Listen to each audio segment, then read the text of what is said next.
Hello everybody. Now let's see. Is everything where it's supposed to be? Is everything working as it's supposed to be? How are we all doing? I have a plan, I have to admit, to actually make a proper starting and running thing with music and record it on my trombone. But today's discussion: what happens to the Royal Navy? What happens to World War I if the Royal Navy got a full Admiralty Staff when the General Staff came to be? Now, this is an interesting question to me. And what are we knocking down? No, you do not want this, Raleigh. I don't know. Poodles. Poodles. Poodles. Poodles. Hello, everyone. How are we all doing? I'm just making sure the various systems are working correctly as they are supposed to be. Now, that means, is the wonderful restream working correctly as it's supposed to be? Broadly speaking, yes. And yes, I do play the trombone. Before anyone asks, I do play. That's why I would record it on the trombone, record a little starting tune to have you wrapping around on the trombone. And let's see if Twitch is working properly, because that's logged me out for some reason. Don't know why. Okay, it's allowed me back to this point, but it's not logged me back in. It's said I'm not allowed in. I'm not allowed into my own stream. That's kind of cruel and not unsurprising of Twitch, really. Sometimes it gets very picky. Oh, there's my phone. There is my phone. There's my poodle. I have a poodle. You sure you're a poodle? You sure? Oh, good. We'll see. You might notice, I am looking forward to when my paycheck comes next week, because I'm buying some bulbs. Because the 7 bulbs I bought in March are down to 3 working ones in here. 3. So the lighting has kind of gone quite dramatically. And that is my phone, because I'm logging in to get the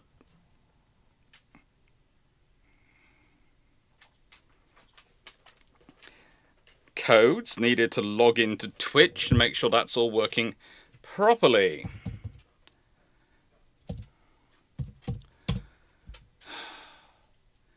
Yes, that's working. YouTube is working. Both are working well. Hello, everyone. Hello. How are we all doing tonight? How is everyone doing? No, I do not do the sousaphone. I play the trombone. I was first trombone in a big band. We did a lot of jazz music, so it might be a slightly jazzy intro music played on the trombone.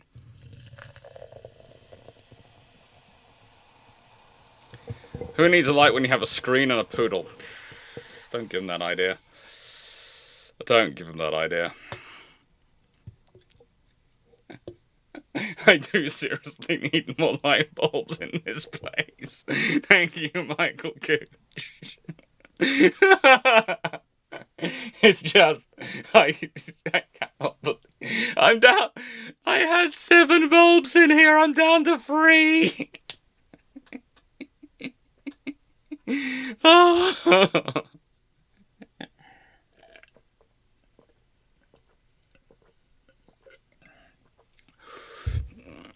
They're GU10 longs.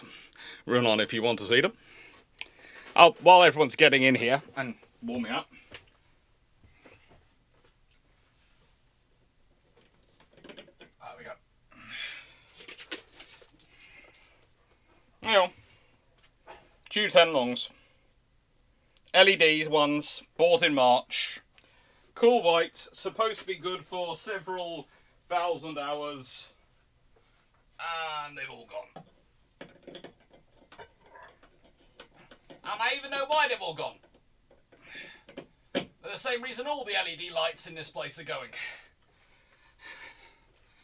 Because if I pull this back, you have to promise not to woof at everyone.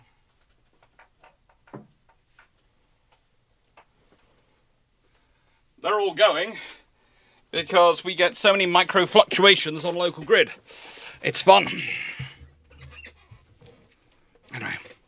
What brand is it? No, I cannot remember that one. But I bought them all in March. It's about £40 a time to buy them, so, you know, it's fun. It is fun. But, well, life goes on. So with that being, yeah, dirty power. Dirty power does not work well for LED bulbs.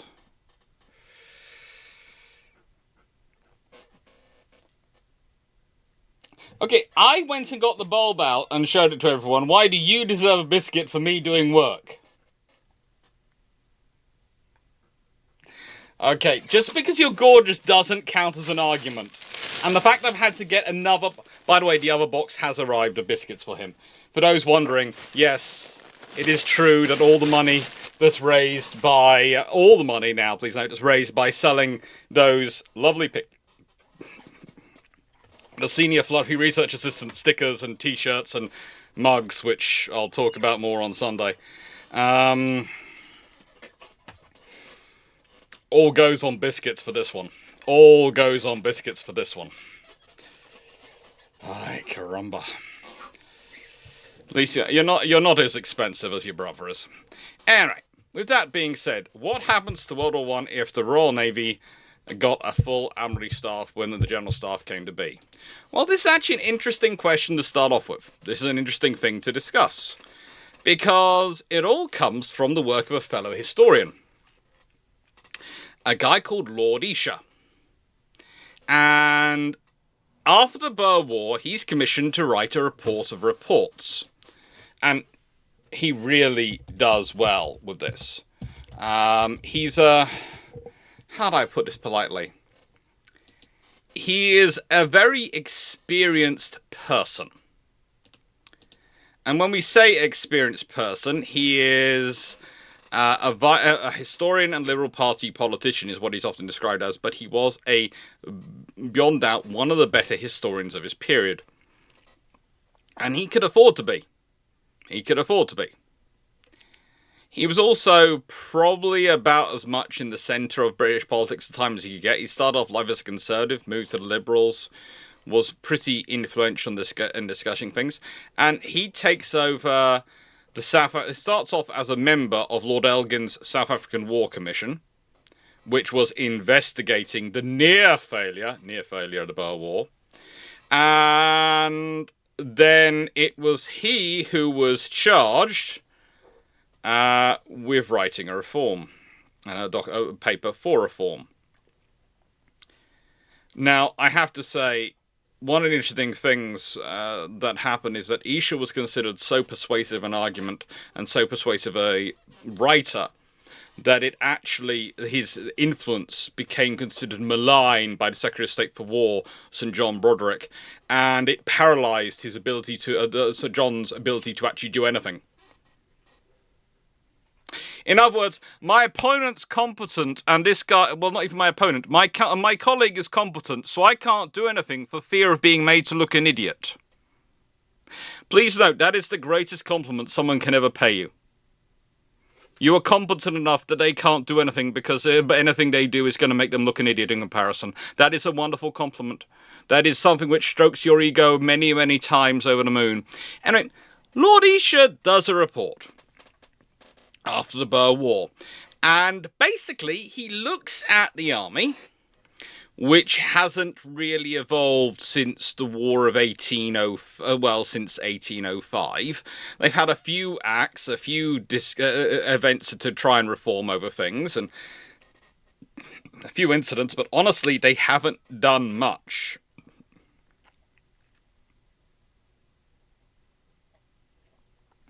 They haven't done much.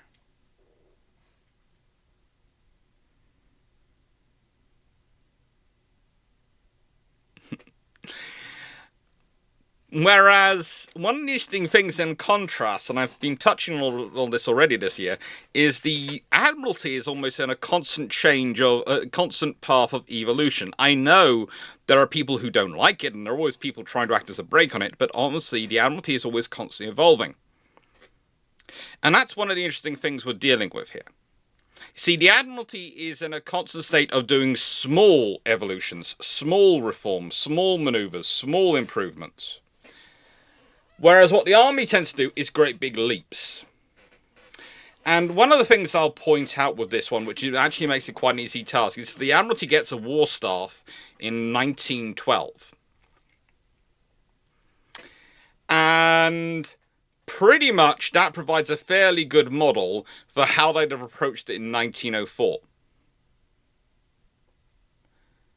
Which makes things interesting.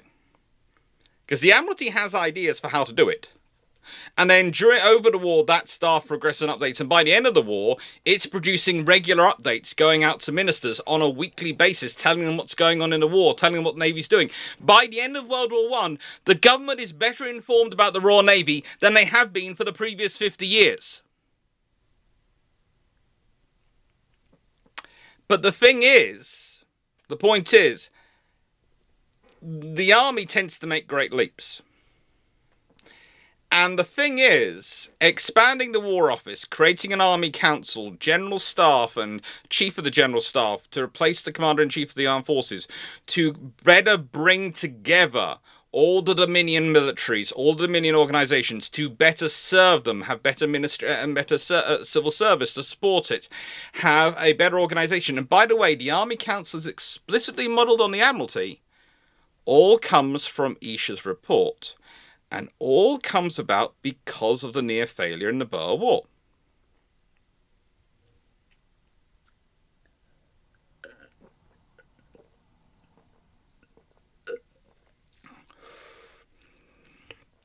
With that being said, they don't necessarily find themselves in the easiest place. And it's worthwhile considering the fact that Isha's reforms aren't put in alone. Isha's report is not enacted alone. In fact, it's enacted mostly by a guy called Haldane, Sir Richard Haldane, Secretary of State of War, December 1905 to June 1912. And the thing is, he's the next government. This is commissioned, this report and all these things, commissioned under a previous government. They are commissioned to do the writing, to do the organising of it. And it's worthwhile noting, when we're talking about it, that the Elgin Commission that starts this off had as members, it's chaired by Lord Isha, and he's the one who provides the report, but the other two members are a gentleman called Jackie Fisher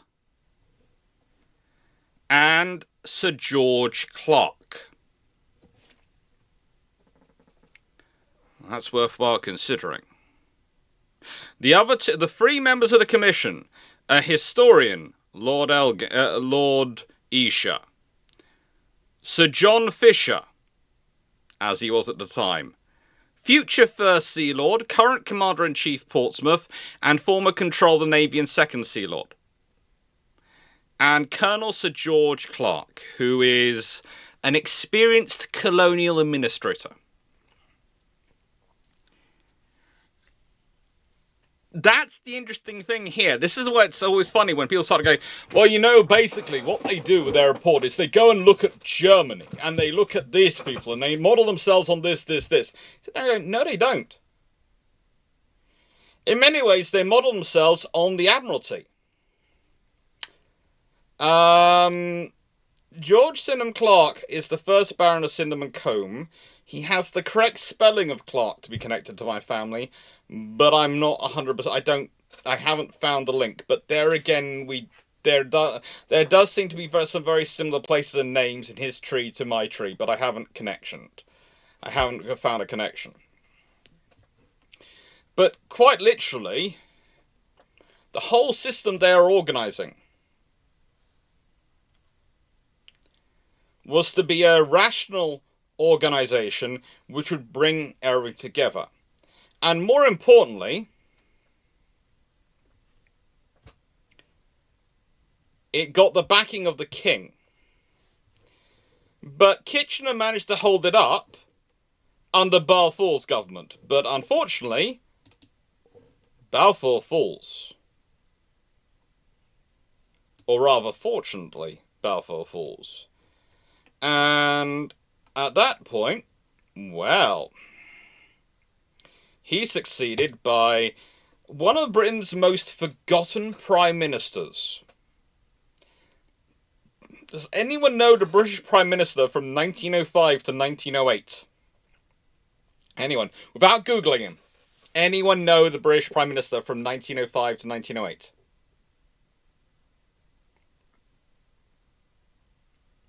Anyone know the Prime Minister of Britain from 1905 to 1908?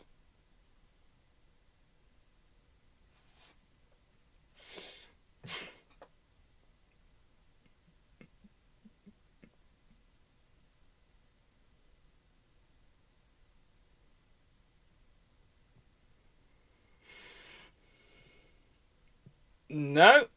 All interesting ideas. It is Sir Henry Campbell Bannerman. One of the most forgotten British Prime Ministers ever, but one of the most critical ones.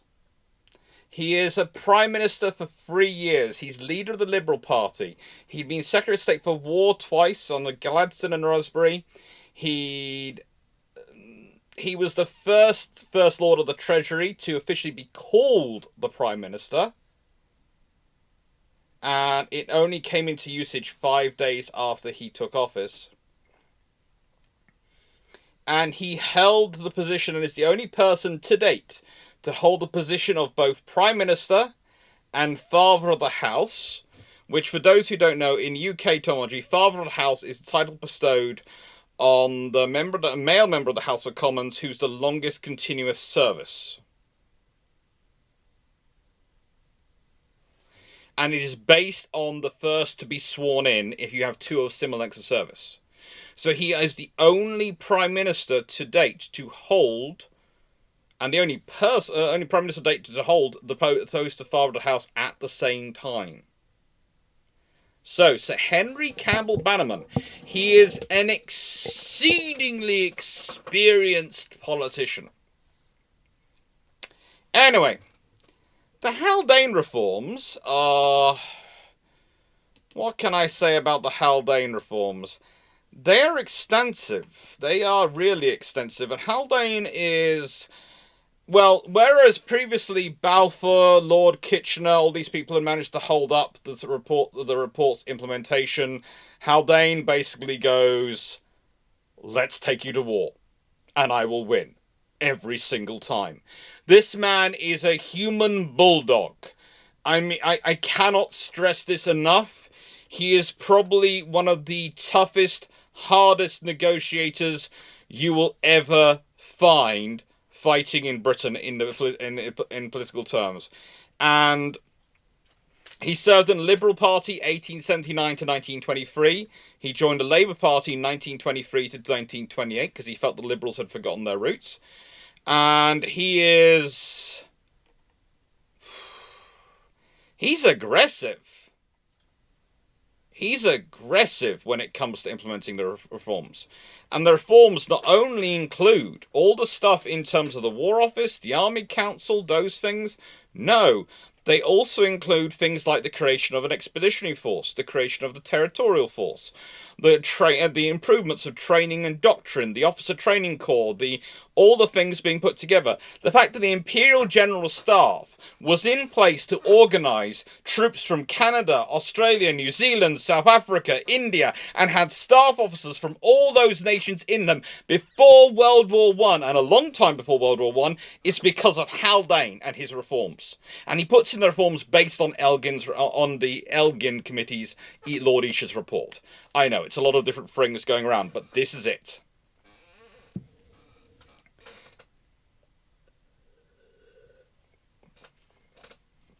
Now, honestly, he holds this post for 7 years. Does he win all his battles? No. If he'd won all his battles, the British Army would have gone into the expedition into World War I with 2 to 3 times as many machine guns as they did historically. And probably about twice as much artillery as they did historically. And I say this because he seems to be very sympathetic to to both.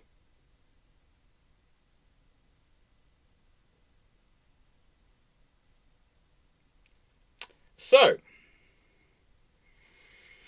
a pretty darn crucial officer and pretty darn crucial politician. Not an officer, but a very good politician. There was a comment recently that people couldn't imagine on one of the videos. People could never imagine the professional military officers sitting aside doing nothing, and the politicians actually stressing for reform. And the thing is, it has happened. Yes, it was the same Elgin as the one the marbles will lead on one side. The thing is, it does happen occasionally, but usually that's more the case when you find money being spent. You will have a proactive politician spending and pushing through the money and the reforms, and you will have some military officers trying to hold it back, trying to not do it. And sometimes the military officers are right. Sometimes they are not. They're all human. Everyone is human. What I would say is interesting about these reforms is, considering these reforms take about 7 years to get through and properly implement, if the Royal Navy is going through its own reforms at the same time and is also implementing things and changing things thanks to a staff, then you could get a lot of fusion work going on. And as normal, we're doing the history right up until we get to the Seamus book plug, and then we'll do the alternate history after the Seamus book plug. So the history is before the Seamus book plug, the alternate history is after it. It really is after it. And for those of you who are sharp-eyed, you'll know that the recorded version, this has already been recorded and is already in position. So the army structure that results is kind of an interesting one, because the army starts to get far more professionally organised. And to an extent, this means now that you know who's going to be in command of things. It's like the commander of the British Expeditionary Force. Well, it's an interesting scenario once you start looking into it, because you realise, well, hang on. The British Expeditionary Force and its structure have been around for a while before World War I. It had been around. So, have there been people who've been commanders? And yes, basically, from this point onwards, there is always a British Expeditionary Force and has a commander on it. There's also the fact that whilst they're organising these things, there's also the Indian Expeditionary Forces put together, the South African Expeditionary Force, the Canadian Expeditionary Force, New Zealand Expeditionary Force, and Australian Imperial Force, they called it. And there's also, here's the fun thing, eventually there's a Portuguese Expeditionary Force. And don't get me started on the Newfoundland Regiment and the West Indies Regiments. But the thing is, from this point on, the British Army, instead of it being a case of, oh, we've got an operation on, who's free and whose turn is it? Or, call the Royal Engineers, it's going to be a tough one, we need someone who actually has brains. It's a case of, we actually have officers, we actually have a staff for them.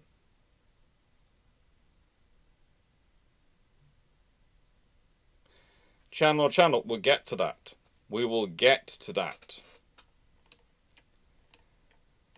That is actually one of the things we're going to be discussing in the actual history of why, if there's all these reforms going on, why are the Royal Navy not reforming?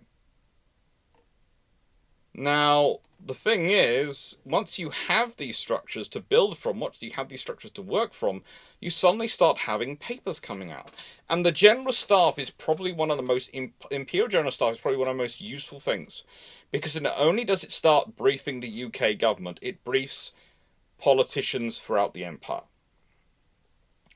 It doesn't just brief people in Britain, it briefs people through the world. So, if you think about this, what happens is, and what keeps happening to an extent, is that the army starts making its case. And it starts building the framework that it is going to put its case forward on. And it starts by providing people with regular documents. It starts writing the language that they think about these things in. Let's put it this way. You might have heard that Britain is often divided between a blue water strategy and a continental strategy. Now that phraseology comes from these papers, these documents. Continental is something people see. Blue water sounds theoretical and airy-fairy, doesn't it? But realistically, the blue water strategy is actually a global strategy versus a continental strategy, i.e. a European strategy or a whole world strategy.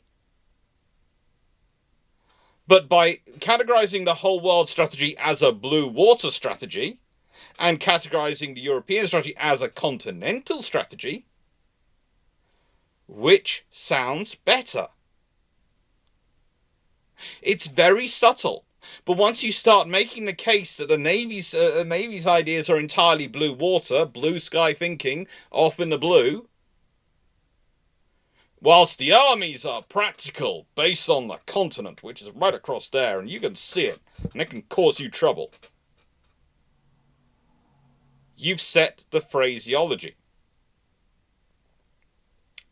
Thomas, most of the world might be blue water, but it doesn't sound that way to the politicians. It undermines it in so many ways. And I use blue water strategy as well, because in a nice way, that's the phraseology that people understand. So that's what I go with. But control the sea doesn't have a value. Control the world does.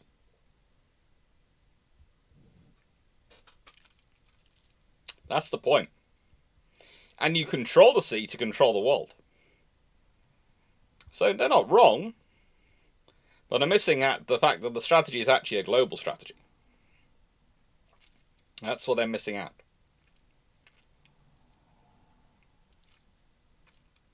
Now, the whole point is these papers start being produced on a monthly basis, a regular basis. There are papers, there are documents coming out, there are submissions going to members of Cabinet, to Parliament, to members of the House of Lords, to various committees. There are officers always happy to go and have meetings with them, staff officers, civil servants to go and discuss and talk about things. And that's the point. That's the point. You start to win the battle for the headspace. And that's realistically what the Army achieves. In contrast, we have the Royal Navy structure. The Royal Navy structure at this point was the Office of the 3rd Sea Lord, in charge of technology, construction, maintenance and refit. The Office of the 2nd Sea Lord, in charge of personnel.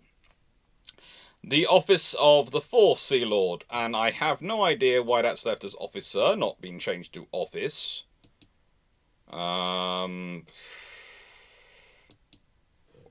I have no idea how that happened, and that got the whole way through multiple recordings of the previous one and everything, and I haven't spotted that one. Oh, goodness gracious me. Caramba, that's annoying. That is annoying.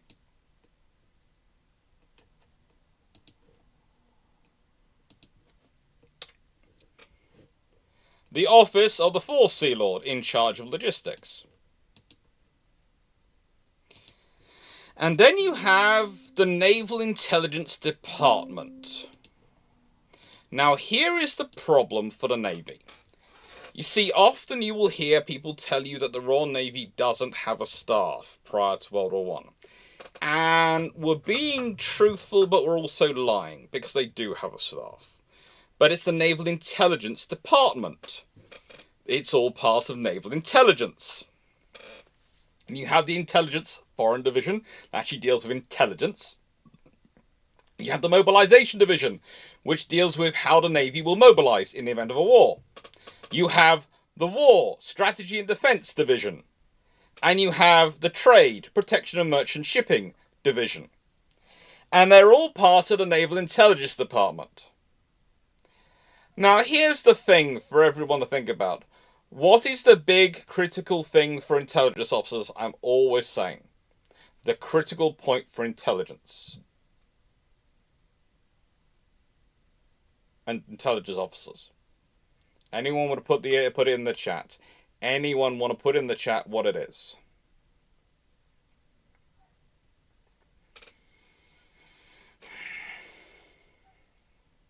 Let's see.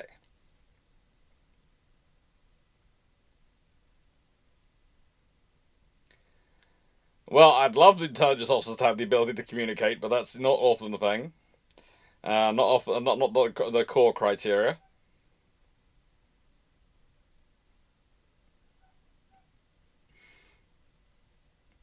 Radars are World War II statecraft. They're developed in the 1920s and 30s, but they're not World War One. Not communication, no. Communication, no. Languages, to read, yes. Do intelligence officers like to give out information to everyone? Do they like to just post information out to MPs who will leak? Do they like to share information with people? Keeping things need to know. Yes, Malaga. That's it. The trouble is, this is a great organisation for doing the work. But they won't tell anyone what they're frigging doing. And they definitely won't communicate it with the army, because it'll end up in the papers. With the press, because it'll end up in the papers. With the MPs, because it'll end up in the papers. And with the ministers, because it'll end up going via other ministers' wives to the papers. They are not going to share information. This staff does work. This is the point I was trying to make. The Royal Navy does evolve. It does have a staff. They just don't share it with anyone because they're all intelligence officers and they don't trust anyone.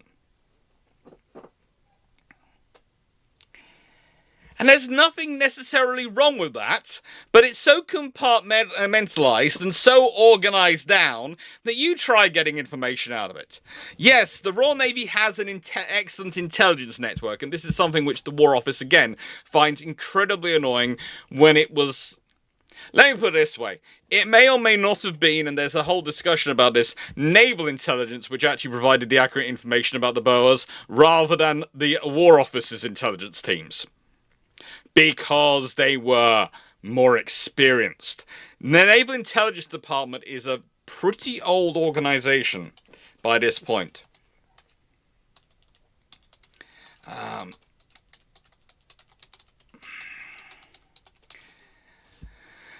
There's a whole discussion as to how old and how long they'd been, but the odds are it was first officially acknowledged as being established in 1882. The Royal Navy acknowledged the Intelligence Foreign Division, or under in 1882. Well, it was called the Foreign Intelligence Committee in 1882. And then by 1887 it evolved into the Naval Intelligence Department. The only problem with it being that it happens in 1882 is you go and look, in fact, that the staff that appears in 1882, fully formed and organised, you can't find the officers where they were serving on... Well, they all seem to have gaps in their careers. And the personnel had gaps in their careers when suddenly they're all on post.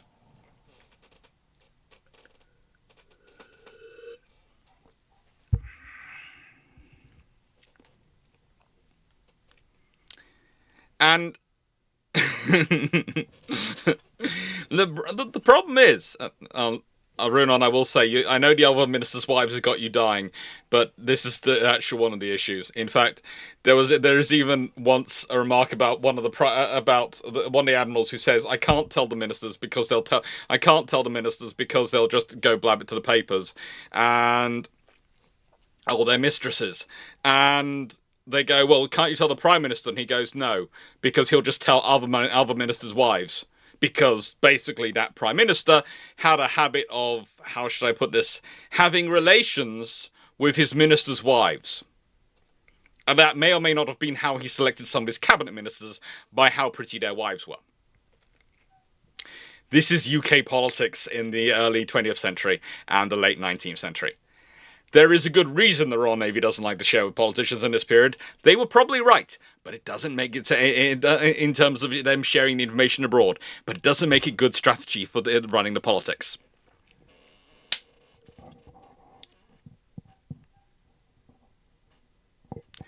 XMR, organized criminals have a code of silence. Maybe they make good intelligence officers.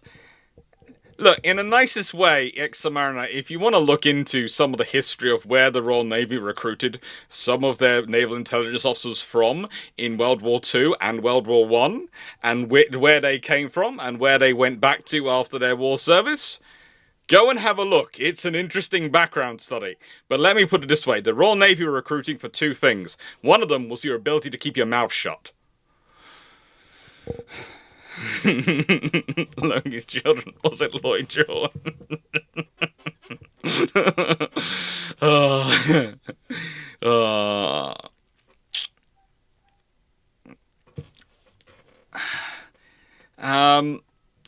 Let me stay cry. You're asking how old is the Royal Navy? Technically, in 1882, it would have been officially 36 years old.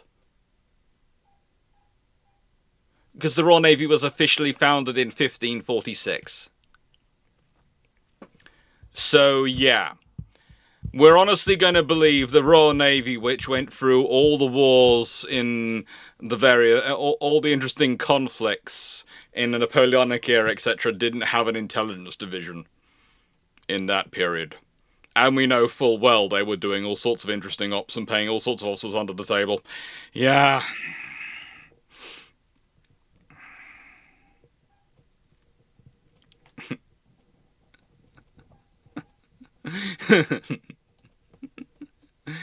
Anyway, with this being said, the Royal Navy structure is not really fit for purpose. It was okay in probably the late 19th century, it was alright.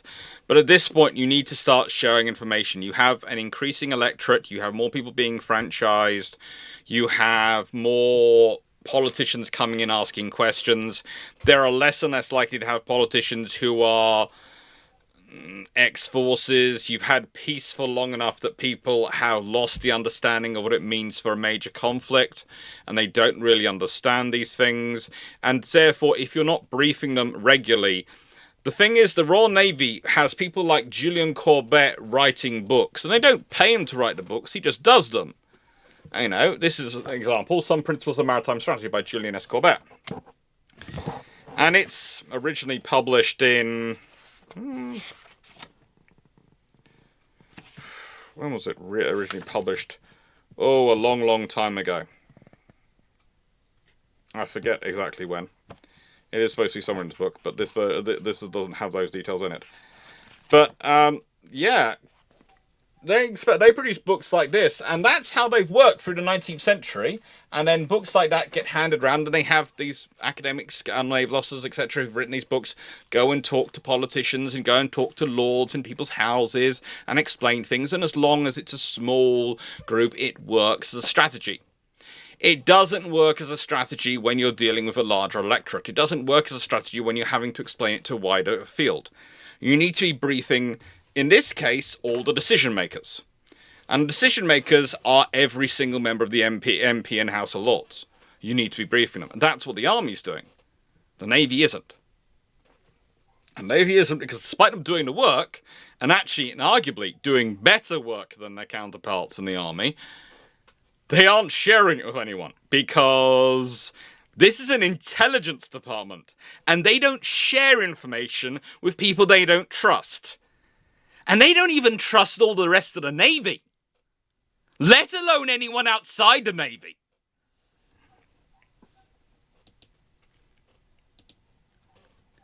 So, and in this period, by the way, if you want to know who's in charge of the Naval Intelligence Department, who's running it, who is considered the absolute brains behind all that Britain's able to do in this period, for a few years, he's called Louis Battenberg. So, He is the guy who's working and developing these things. You couldn't have had a better officer to become the head of the Royal Navy at the beginning of World War One from his background and experience. The trouble was, he's used to working in the backgrounds and doing all the work from the backgrounds, not doing the stuff in the front.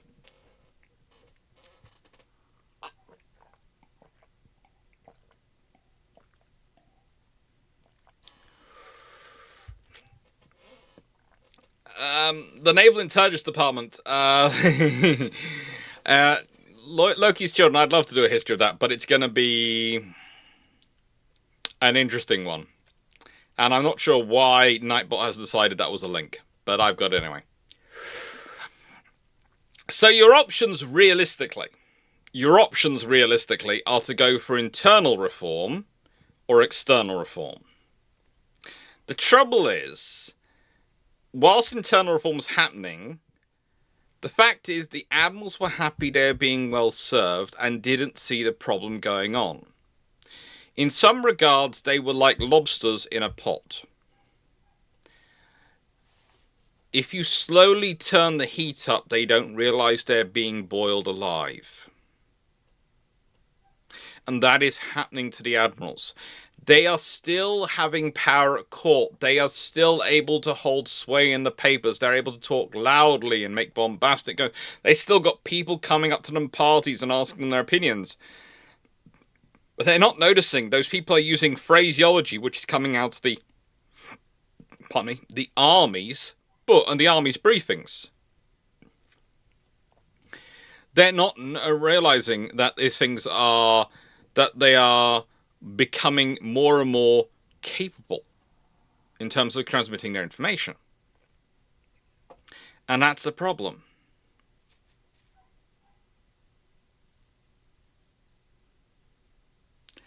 Yeah. Chan Lord, I do agree about Vandenberg. It's his enemies but that pull him down. But in the nicest way, he was very, very capable in his job. The thing is, he was a very capable intelligence officer. And as an intelligence officer, he had built an intelligence network which was par excellence. Britain's World War I human intelligence network that actually gives us information throughout the war on Germany, on Austria, etc. all come about because of his work. He was absolutely critical. And, yeah. In many ways, his name is an excuse. It was Fisher wanted back in post, and others wanted to control things. And honestly, it's Beresford and Fisher, basically factions tearing apart because both thought they could get the job. That's the problem. That is the problem.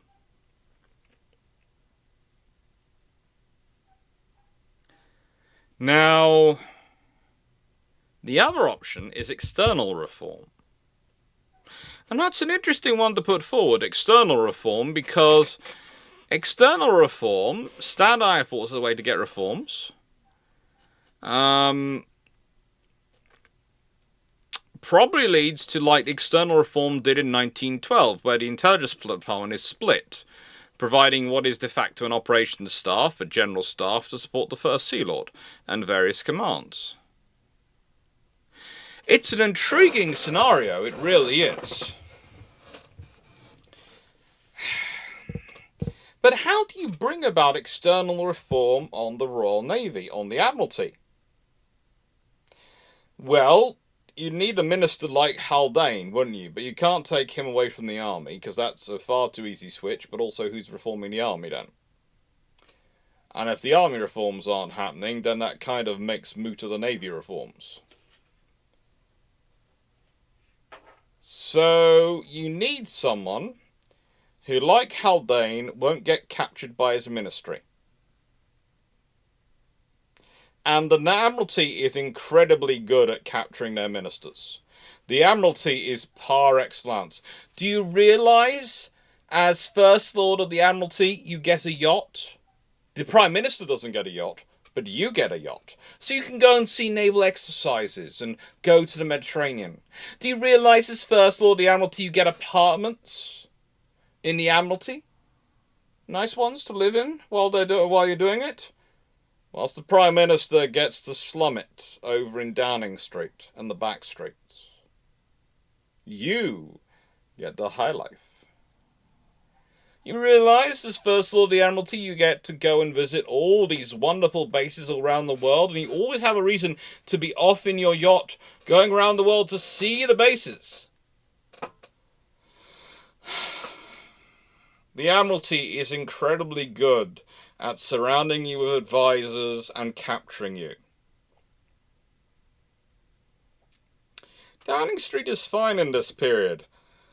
But compared to the Admiralty Arch, compared to what the Admiralty provided you, there was honestly a fair number of members of Parliament who, if given a choice between being Prime Minister or First Lord of the Admiralty, would pick the Admiralty every single time.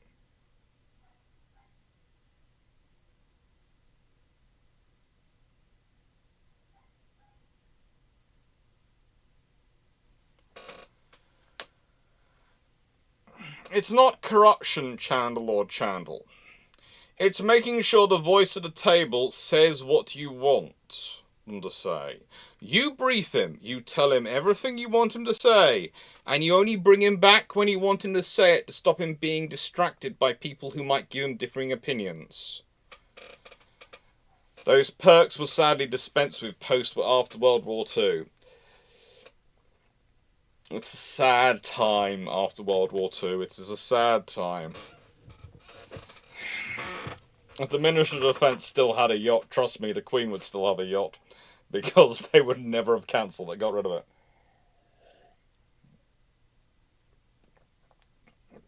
Kellerbin, entirely underrated. Why does Bannerbird's painting go so hard? Honestly, because I think the painter captured the soul of the man. He was excellent in naval intelligence, pretty good at operations when he was allowed to run things. But he wasn't good at dealing with the internal politics of the Navy. But it is a very, very good, strong painting. It is a very strong painting. Now, this actually produces a very interesting option. And this is why I didn't want to answer the question earlier about who was going off with other ministers' wives. So, if we need Haldane as our starting point, that means we need to go for Campbell Bannerman's ministry, right? And that's an interesting scenario to go for, to look at his ministry, his cabinet, and go, okay, who should we go for in his cabinet? Who would be good in his cabinet to do this? And, well, he's got Asquith, but he's Chancellor of the Exchequer, so you can't really move him around. You've got Robert Reed's the Lord Chancellor, but that guy would get captured in 5 minutes. He's far too nice. Robert Crewe Milnes, Lord Earl of Crewe, President of the Council. Again, a lovely traditional gentleman, statesman, writer. You've got Herbert Gladstone, but he's Secretary of State for Home Development, and frankly, he's might be the youngest son of William Gladstone, but that doesn't make him actually necessarily good at politics. Edward Grey. Grey by name, grey by nature. Victor Bruce. He's Secretary of State for the Colonies and frankly should be left there. John Morley was Secretary of State for India and was a former newspaper editor. Lovely guy, but not really going to set the world on fire. The First Lord of the Admiralty, historically in this period, is a guy called Edward Marjoribanks, the second Baron Tweedmouth. And he is a lovely gentleman who is captured by the Admiralty in about 2 minutes flat. I mean, he literally walks in and goes, I want to reform things. And they go, sure you do, sir. Would you like to go on holiday on your yacht while you consider your reforms? Yes, please. Go away. Off he goes.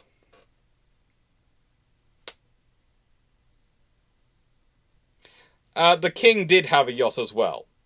Please note, Starecrowd, the king did have a yacht as well.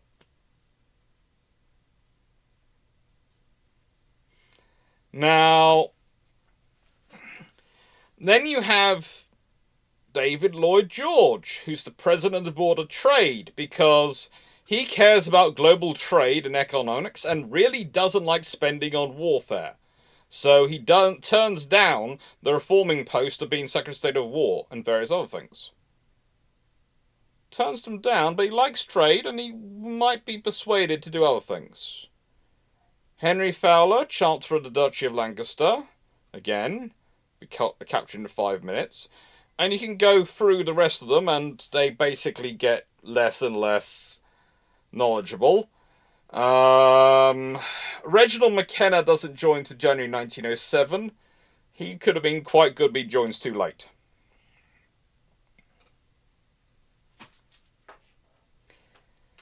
And so you need someone, and I kind of give it away here who I'm going for. You need someone who's going to reform them and who's not going to be captured by them. Or at least, it's going to take a while for him to be captured. Long enough that he's going to get the reforms implemented. He's probably going to end up getting captured at some point, but it's going to be a longer way down the road. He's not going to be captured in 2 minutes of entering the building. He's going to get some reforms done. And the thing is, the really cool thing about Lloyd George is he's the guy who at the end of World War I, as Prime Minister, one of the things he insists on is the Admiralty start sending out weekly briefings about what they're doing to circulate around ministers and MPs what they're doing to justify themselves. Because he thinks that's a really good way to show where there's waste, but also show where there's good things going on. And he does believe in trade. He's not necessarily the most imperialist of ministers. He's not necessarily the keenest of empire. But he's keen on empire paying for itself. And he's keen on trade.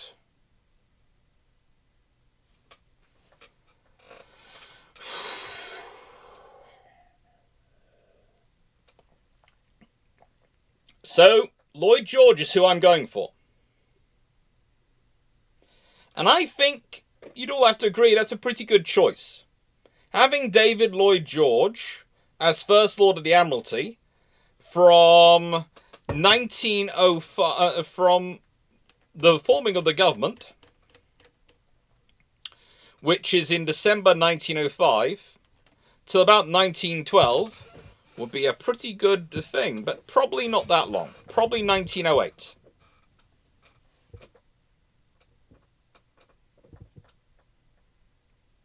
So that's how Churchill got in the Navy, eventually got the country.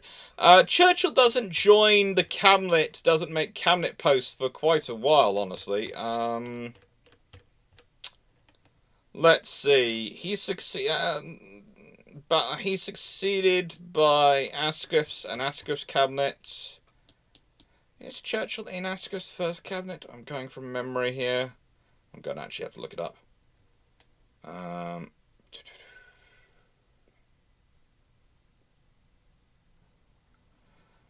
Asquith was, of course, nicknamed the Prime Minister at leisure because he was so lackadaisical.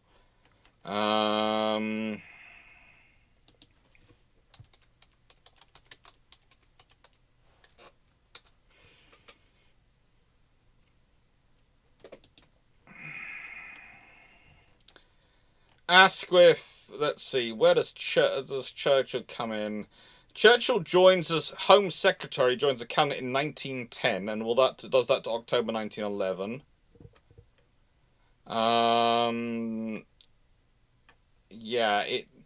Churchill doesn't join cabinet he joins it in 1908 as President of the Board of Trade, which is kind of interesting because that's Churchill's job from 1908 to 1910 is President of the Board of Trade, which is what Lloyd George is doing in 1905 and from 1905 to 1908.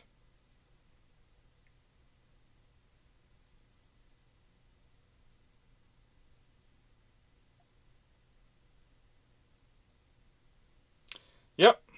Lloyd George. Not Boy George, Lloyd George.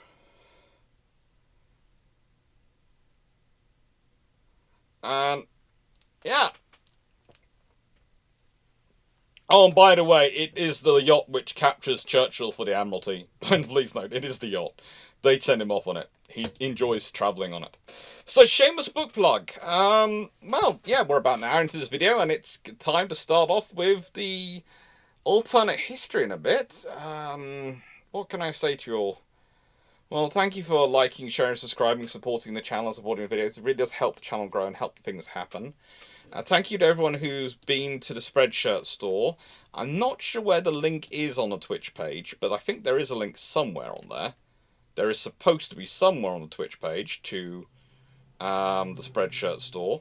I'm not sure where it is and where it's working. But there is definitely one on the YouTube. And I will say, the interesting thing I found with Spreadshirt recently is two things. One, they've stopped doing mugs, which they hadn't told me about, but now I've learned I'm gonna sort something out because I don't believe in not doing mugs because I like mugs. I think mugs are a nice thing for people to be able to buy. I know that sounds weird, but I just do. And the other thing is, I should probably admit this.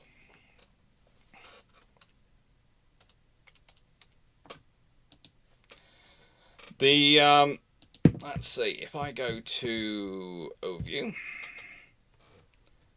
and I go to the recent orders, and I check through the recent orders, I can tell you that currently, in terms of recent orders, we have sold 25 of... If I can start off the running screen quickly. Oh, that was perfect for a second there. Running screen, perfect for a second there, and then you decided not to be perfect. We have sold 25 of these. We need to sell 100 roughly of things to actually get win the thing with Mum by the end of June, but you know, we sold 25, which is far more than I had. Which is actually the interesting thing is they've told me that I've sold more items in the last month, well, in the last few weeks, than I have in the previous year. So I still consider it a bit of a win. Now, you can never have too many mugs or bowls. We seem to be always short of bowls and mugs in this house. I do not know why. We are perennially are. Anyway, thank you everyone for doing all that stuff. It really does help. It really, really does help.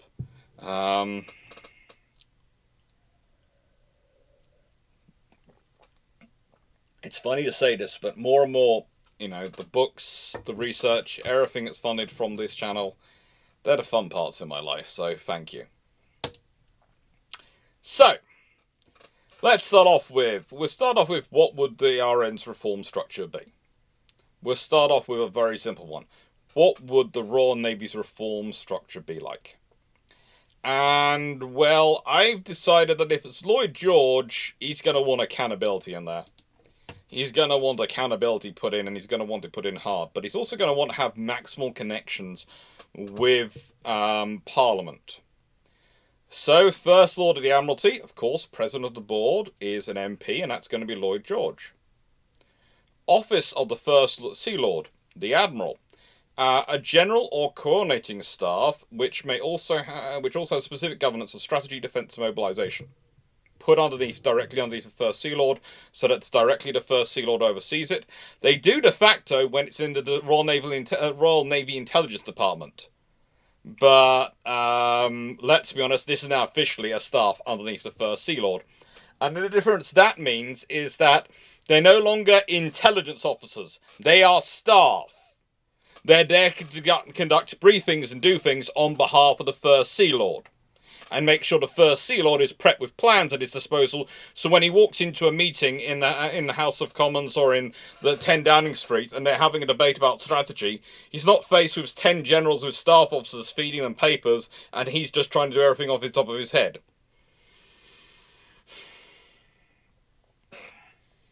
Which may have happened.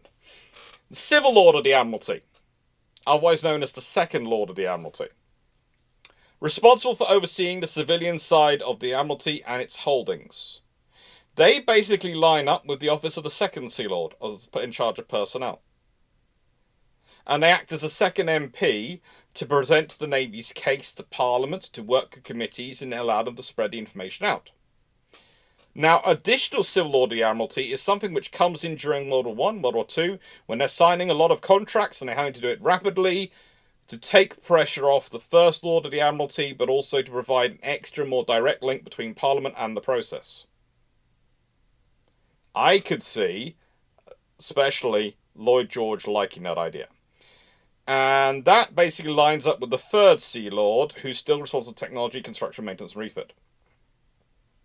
So pretty much what that means is your three senior First Sea Lords and your three senior Lords of the Admiralty slot together like this, with each one having a MP and a Sea Lord overlooking things, and also responsible for making sure the information is going out to Parliament and Parliament's being briefed, as is the Cabinet, as are ministers, etc. Pardon me. This helps the Navy get integrated. It also helps the Navy get information out successfully and quietly, because there are now more avenues. Then you have the Office of the Fourth Sea Lord, Logistics and Trade Protection, and the Fifth Sea Lord, Intelligence Division, is put underneath them. So you move Trade Protection to the Logistics under the Office of the Fourth Sea Lord, because those two work together. And one of the interesting things from history is just where all the officers who come from to plan the convoys in World War I come from. They all come out of the Office of the Fourth Sea Lord. That had always dealt with logistics. That had dealt with convoys from a Navy perspective. That is what organises convoys anyway. So that's what you have today. If you have them with the Trade Protection and with the Fourth Sea Lord, they'll be organising convoys for a long time. World War I will be convoyed out of the fleet. Things will be convoyed long before they need to be.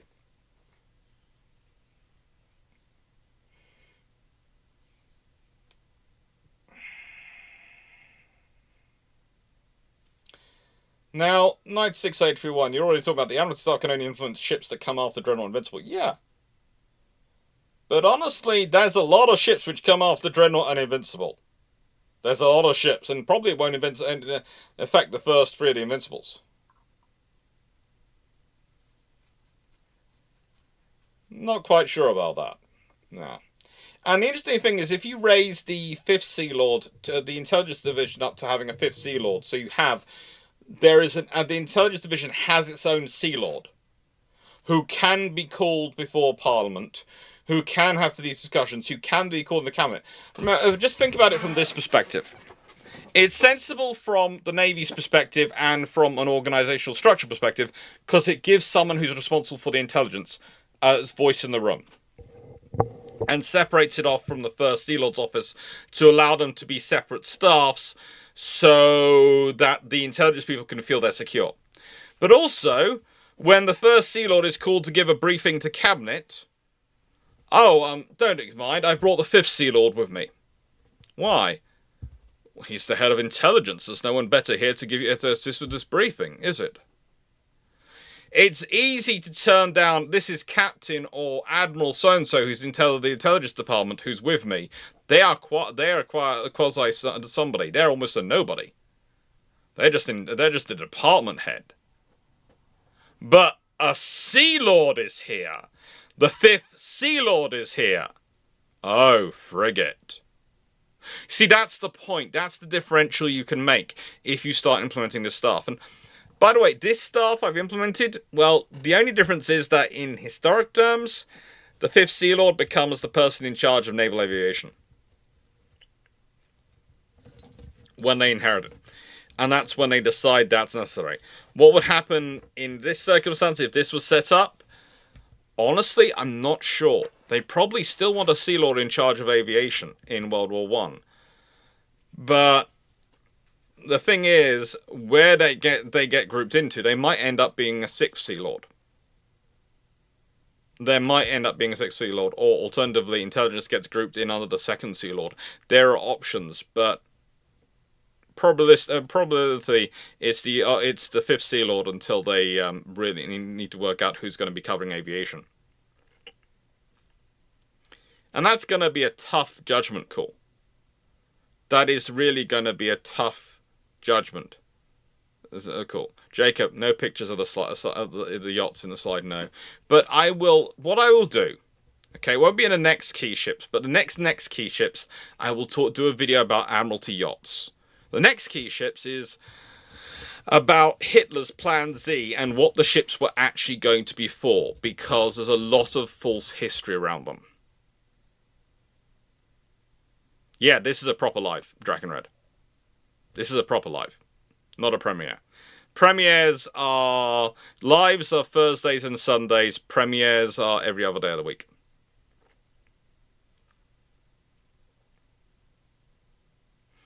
Lions, I doubt fifth would be both aviation and intelligence, because those two things don't go together.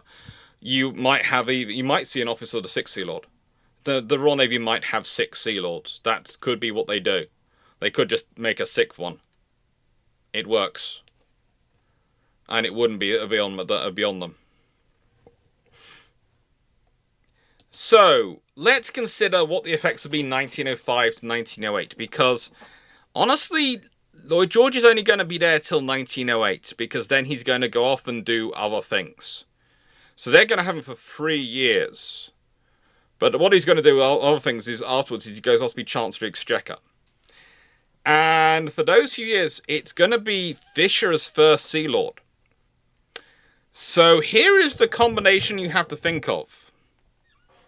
The Welsh Wizard and Lord Fisher dealing with the Dreadnought race. Anyone want to think of a worse scenario for anyone dealing with this? Because you see, it's one thing when Lloyd George isn't part of the Admiralty and it's not his brief and he's not defending it. But if he's got this staff set up, and if he's managed to implement what he likes, which is from his Board of Trade, etc., these regular monthly briefings going out to the MPs, to cabinet, telling them what's going on. And the thing is, he'll be reading those. He'll be getting briefed by the people. He'll be working with them. If he's doing all that, then Lloyd George being Lloyd George, he's going to know his brief. Backwards, forwards, and sideways.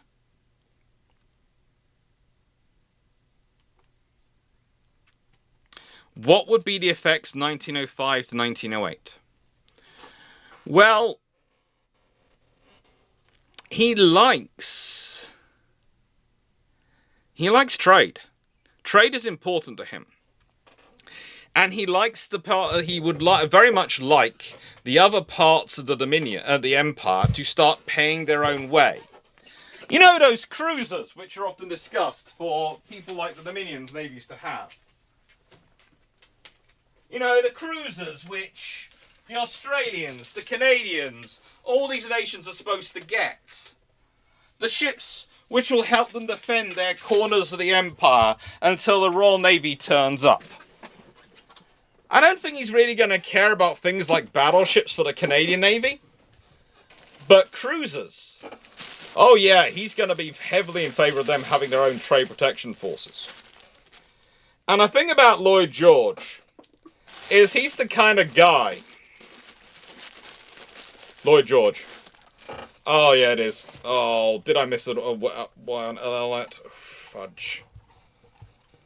This is the trouble. I spend so much time fighting with Microsoft Office that I sometimes lose the battle because I don't notice it when it's not correct to me.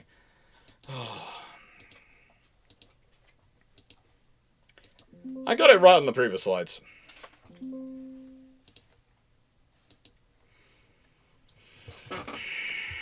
I'm so happy I got everything recorded. So, the thing is, he's going to want them to be involved. He's also going to want the Royal Navy to have more of a trade protection force.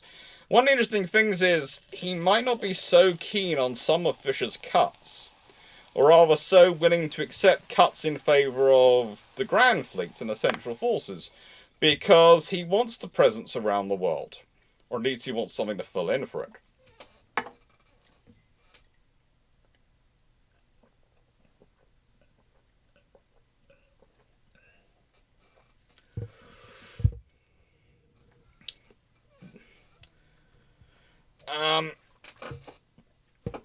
I think the interesting thing would be, especially, you have to remember, one of the reasons why the armies are all so coordinated, the Navy's coordinated because they're all basically the Royal Navy, and it's all still being run as one Navy.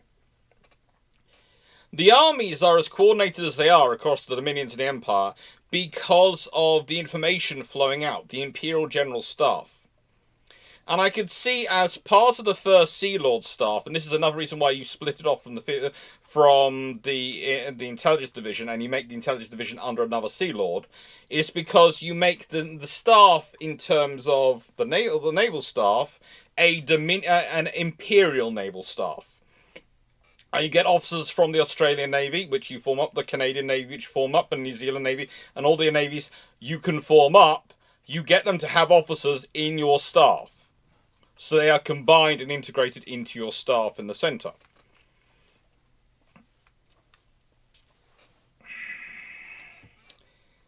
Now, the thing is, that also helps to provide them with more, in terms of the army, it helps to provide them with lots of information of how to form their army. One of the reasons they're able to form the expeditionary force they are and all these things is they have to have plans in place. They've got the plans in place because they've been working with briefings coming to them and officers coming out to explain stuff and talk stuff and integrate them into it since 1905. Well, if the Royal Navy's carrying that on as well, instead of just turning up, doing a briefing, and then being surprised at an Imperial conference, they agree to the stuff, and then they don't deliver, this stuff might actually be successful.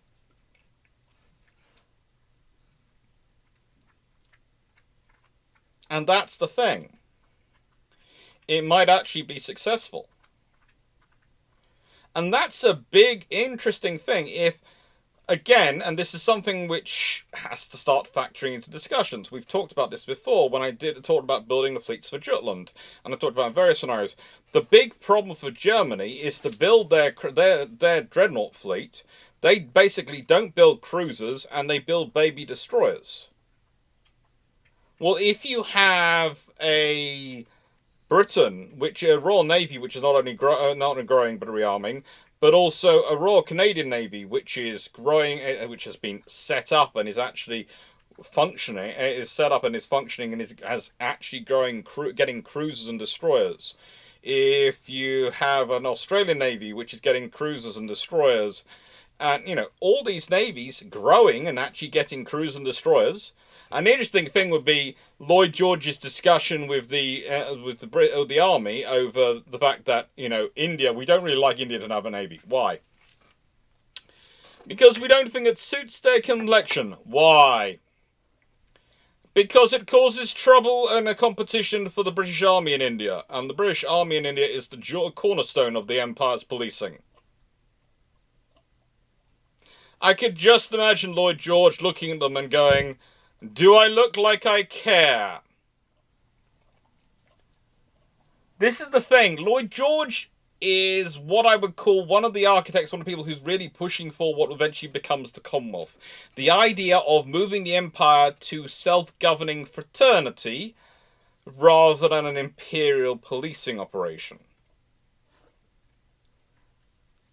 And the idea of setting them up so they can defend their own sea lines, can protect their own areas, that's useful. That's advantageous. That's what we want.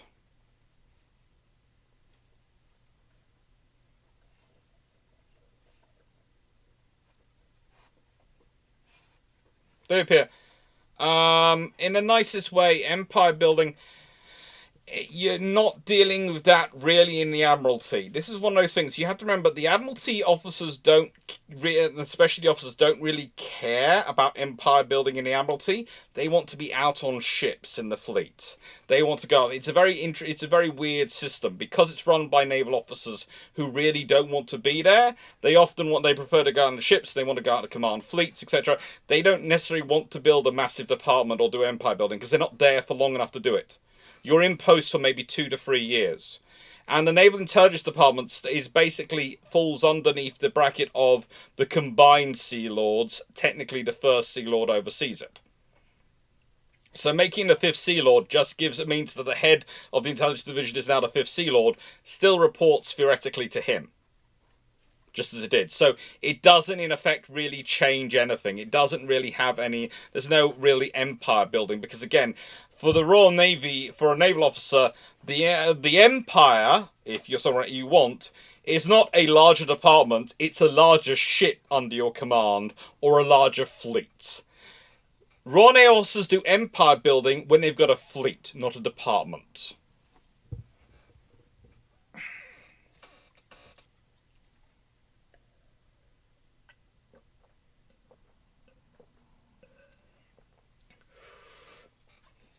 So this is a really interesting thing to work on, because you don't have to start inventing whole new history. You just go through really the same history, but you have a slightly different form of staff, and you have someone in charge of them who, instead of going to be happy with the status quo, is going to fight hard. And that makes things interesting. And that makes things really quite intriguing once you start going further. Because this changes the basis for stuff, because if they are building more cruisers for the Dominions, if they are building more destroyers for the Dominions, if they're building more infrastructure in the Dominions, because the case is being made for them, that's going to mean there's more infrastructure and things available. That's going to help things, isn't it? Channel, would India get battlecruisers around 1917-18? Wait for that one, because there's going to be something interesting here. Because the thing again is that Lloyd George is really focused on trade. For him, the important thing is you grow the global economy, you grow the trade, because that grows the employment for everyone. If it's done properly, if it's handled properly, increased trade, leads to increased employment, leads to a better quality of life for everyone. Lloyd George fundamentally believes you can grow your economy out of people living in poverty. That's his belief. If it's run correctly. If it's not allowed to run rampant, you can grow the economy in such a way that you can manage to grow the economy out of people living in poverty. And that's what he wants. That's what he wants. Now, a lot of the stuff for the Dominion navies will be built in Britain to begin with. But first of all, they need to develop the infrastructure to maintain it, which, of course, there are naval bases in India, etc., which do have maintenance facilities. There's the yard at Bombay. There's Australia, there's yards, Canada, there's yards, etc. They can all be developed and improved. And slowly over time, you start to build the case. You start to educate the ministers, educate the politicians. If you're, instead of them being dominated by army conversation at this point, instead of them just, they're now also getting naval briefings. So if the naval briefings are coming in and the army briefings are coming in, they're getting a balanced briefing. Instead of the army taking over the minds of everyone by constantly briefings and taking over the language they're using. And once you control the language, and this is the important thing, the briefings, even if you don't agree with them, you read them, you start using their language once you read enough. And when you've defined the language of debate, you have shaped the field that you are going to be debating in, and you have given yourself a home field advantage. So the point is, the briefings and documents coming out from the Admiralty at this point, the staff producing, all these things, are the Navy countering the Army's briefings with their own briefings.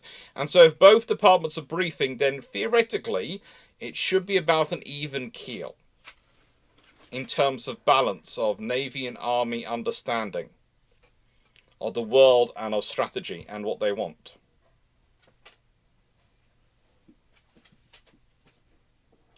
Lions, no, we're not getting into, in the nicest way, a rule, that's not the way the British go. Even the senior naval officers can have their positions extended if they need to be for a few years. They can do 2 tours, etc. Ministers, they can serve at the cabinet's pleasure. If you want us to try and start implementing years and fixed terms, etc., or a fixed minimum or a minimum number of years, or any of these things, you have to start changing the UK Constitution, and that's a very difficult thing to do. So we are not doing that in any way, shape, or form here now. If you changing for starters, that would require honestly producing a codified constitution. Because if you have a next cabinet comes in, they can go, I don't like this. We've got majority in Parliament, change it. Which is why I always find it funny whenever anyone says, oh, we've changed this to bind the hands of future parliaments. A fundamental tenet of British law. You cannot bind the vote of future parliaments. They can vote whichever way they choose. They can destroy, they can completely get rid of something. If there's a majority in parliament, they can change the law completely. They don't tend to as a rule, but they can do. And that's one of the reasons why you fundamentally can't put in minimum terms or anything like that. The biggest potential change, and really one of the most interesting things, is how does Jackie Fisher sell battle cruisers? He sells them as trade protection economics assets and economic warfare assets. What does Lloyd George really believe in? Economics and trade protection. Now this is where things start to get interesting. Because if he's that keen on these things and he's pushing these things, well,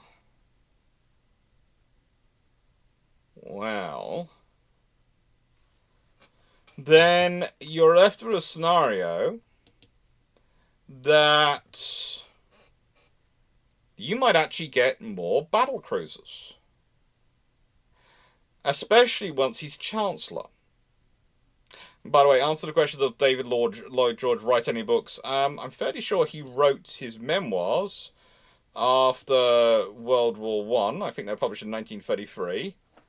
And I think there's a few other books, a couple other bits he might have written. There is a fun book which I have a copy of somewhere called The Wit and Wisdom of Lloyd George, which is quite funny. There's also a pamphlet available at some point that you can find, The British War Aims, which he wrote in January 1918, to explain what Britain was doing and why it was fighting the war in World War I. And it's quite a good read as well.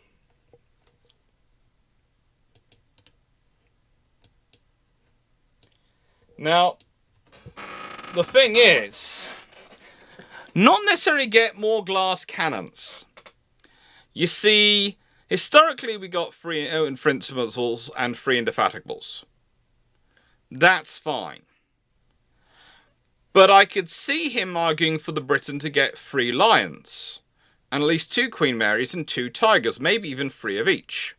With the idea being that as he builds them, because they are trade protection assets and are primarily for trade protection, to save money for people like New Zealand, which can't afford them, and etc., running the big modern ones, or in Australia, they get, you can have an Invincible.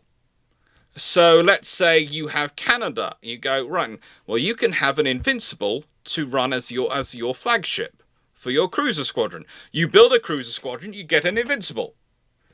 You build India, you give them another Invincible as a flagship to run.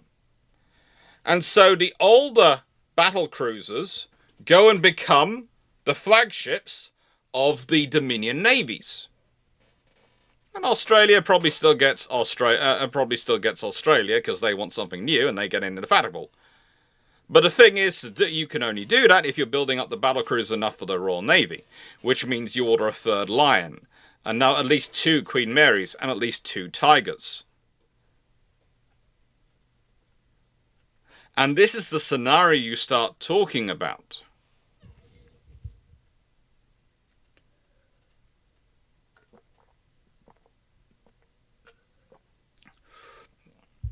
And the thing is, as they get these ships, the Royal Navy keeps the newer ones, and then maybe you grow them up even more.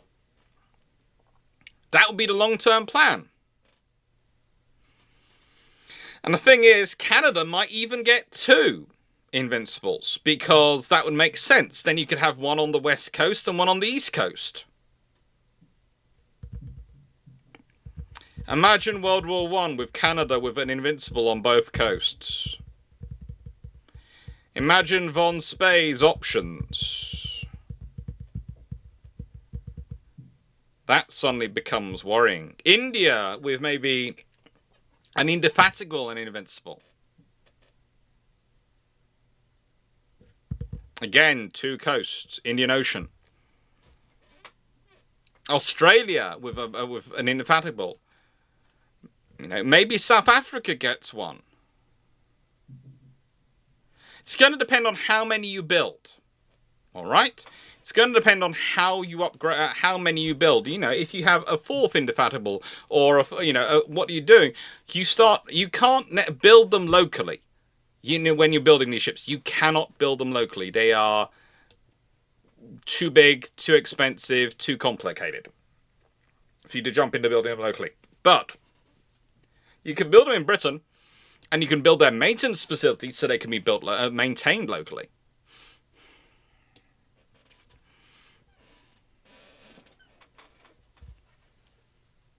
And the thing is, again, if it's a case, and this is the point for Lloyd George, Britain builds them, they're building newer ones, which is good employment for Britain. In return for them building their cruisers, and maybe even their destroyers, in Britain as well, they get given a free battle cruiser as their flagship. That's a good deal. Their navy's already taught in Britain at the Seneca era. They don't have, as I talked about when I did the video on Tuesday, they don't have the places to teach them in Canada or other nations. They rely on Britain. It starts to work. It really does start to work. I really am short of light bulbs, aren't I? They've all gone over the last couple of weeks. Literally have gone. I'm just noticing because I'm starting to turn yellow on the screen. Please note, I do not have jaundice. I just don't have enough light bulbs.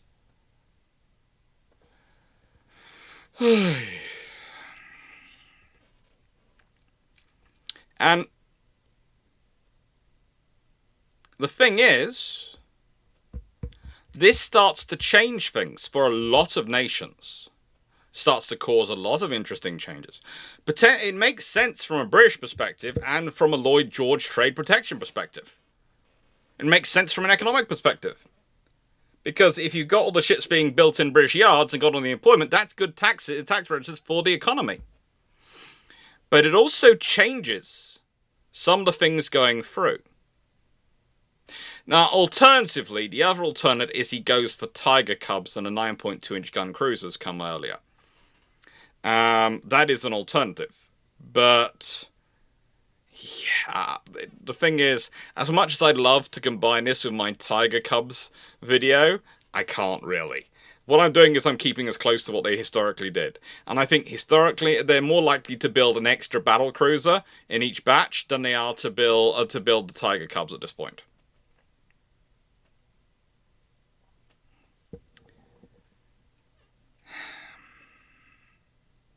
The thing is, this is going to have a major impact on the preparation of World War I. It's going to have a major impact on World War I. Again, but we'll leave that to one, so we'll get into that. And this change goes on because 1908, Lloyd George becomes Chancellor. And that's going to be a really big scenario because, well, the Navy and Fisher have probably gained a valuable ally who won't want to, still won't want to expect to spend on war. But, you know, we'll understand their case a bit better.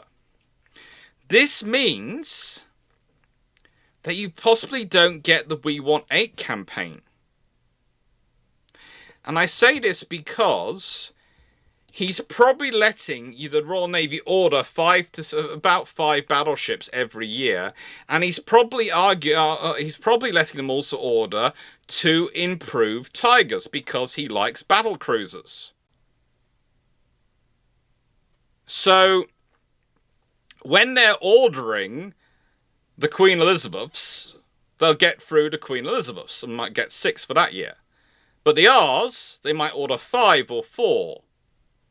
And then order 2 improved Tigers with 15-inch guns. because Lloyd George likes battle cruisers. Now, the other scenario is that they ordered a 5 Queen Elizabeths and a Tiger, and then 5 R's and a Tiger. The Royal Navy's getting 6 capital ships a year, so no, we want 8 campaign ordered. No, we want 8.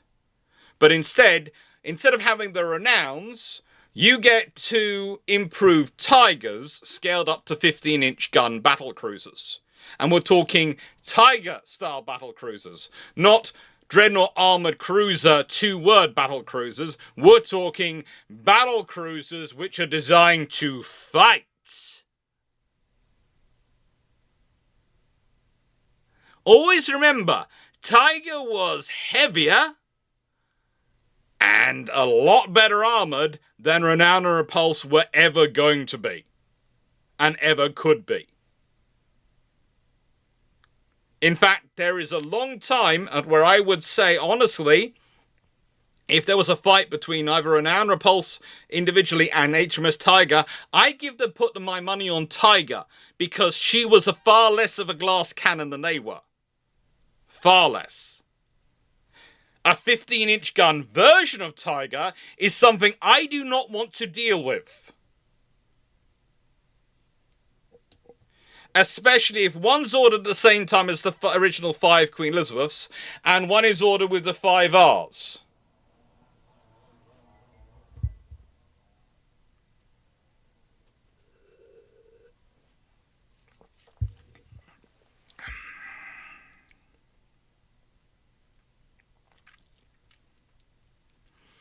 And the really interesting thing then also becomes a scenario of, the Royal Navy, how many,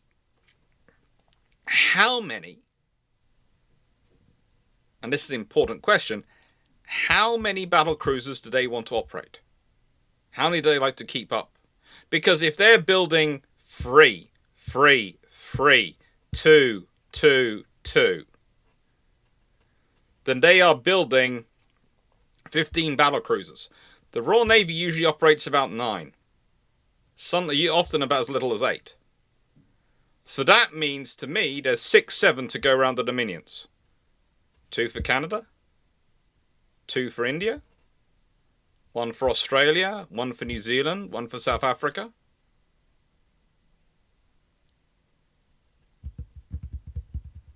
That's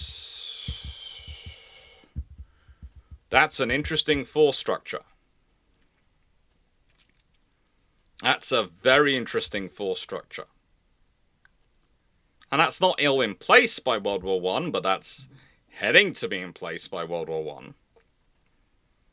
That also changes a whole lot of the metric post-World War I in the Washington Naval Treaty era, because whilst Australia has 1 battle cruiser and you can make them give up that, India having 2, Canada having 2, suddenly a lot of the Dominions are used to having their own capital ships, and that's going to be causing fun. And the Americans, seriously, how are the Americans going to react to Australia and Canada, South Africa and India and New Zealand all having their own battle cruisers?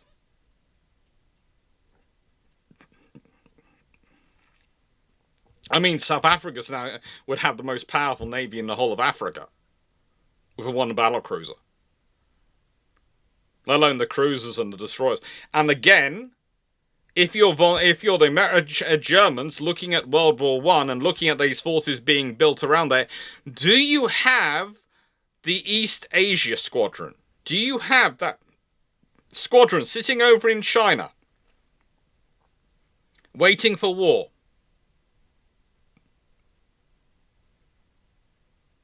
Because if you do, they ain't getting home. And that's before we start considering what happens when, originally, of course, there's a certain Goeben which wants to try and get through to the Ottoman Empire. Well, there might be a couple of battle cruisers starting from the Western Mediterranean, but there also might be a couple sitting in the Eastern Mediterranean, because one from the Indian Ocean and one from the South Africa might have slipped up into the Indian Ocean and might be waiting there. And so Goeben could be put into a battle cruiser sandwich, where if it runs towards Turkey, hello! Welcome to the Royal Indian Navy and the Royal South African Navy's special party. We're here to give you a good time. Let the fireworks roll, Goban.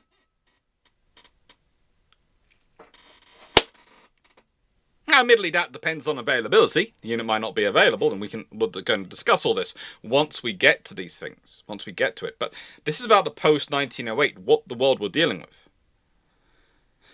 And the thing is, you've also got the increased cruiser, increased destroyer build. Again, just imagine how many frigating town-class cruisers there are built in this scenario. Imagine if South Africa, India, Australia, New Zealand, Canada are all getting squadrons of these things along with Britain. Imagine how many frigating town-class cruisers the Admiralty is coordinating. It was bad enough historically. They lost track of half of them and weren't sure where they were. Imagine how many there are in existence in this timeline.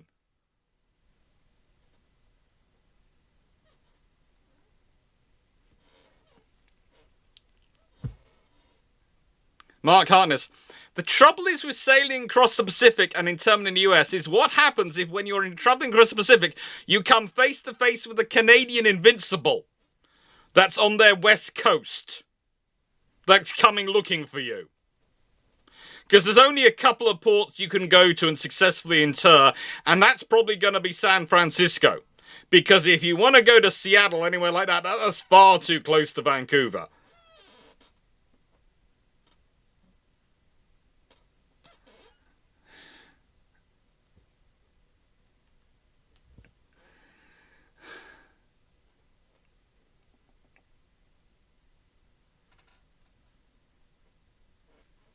Take out, would Admiral Tirpitz even consider the naval race? Would Germany even have the budget? Well, that's the thing. Honestly, with this increased construction and these things going on, okay, you've not massively jumped up the sheer number of dreadnoughts the British are producing by that much, but there is more battle cruisers, certainly. The thing is, it might be enough that the Germans have put their hands up and given up. It might be not.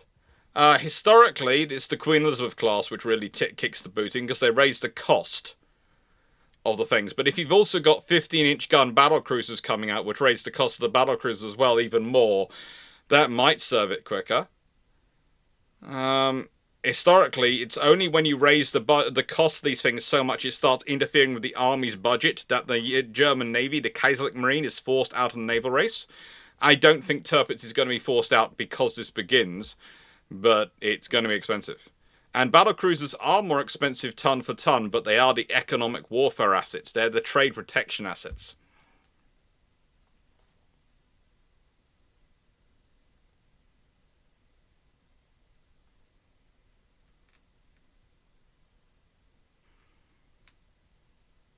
Channel, why is it that when Britain wants to build a scary surf unit that isn't a capital ship, they name it after municipalities? Because no one ever is scared of HMS Bristol until they look up the war history of HMS Bristol. And then it's usually too late.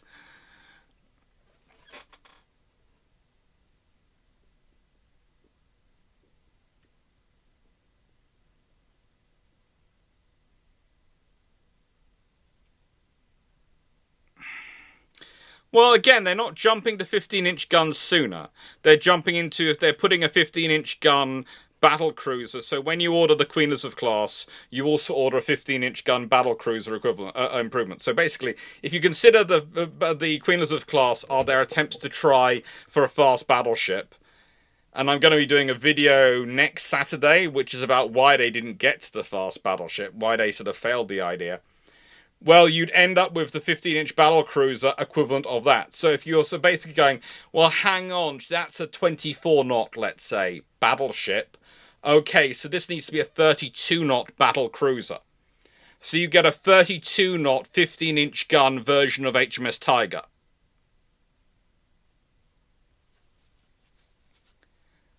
And it's the same thing, and probably a second one of those is ordered with the R's. And that's the scenario you're dealing with. It's not a case of this is something new. This just means these are ordered well before you get to the beginning of World War One. And probably that means that, well, Renown and Repulse aren't built. Renown and Repulse won't be built in this scenario. You just don't get them.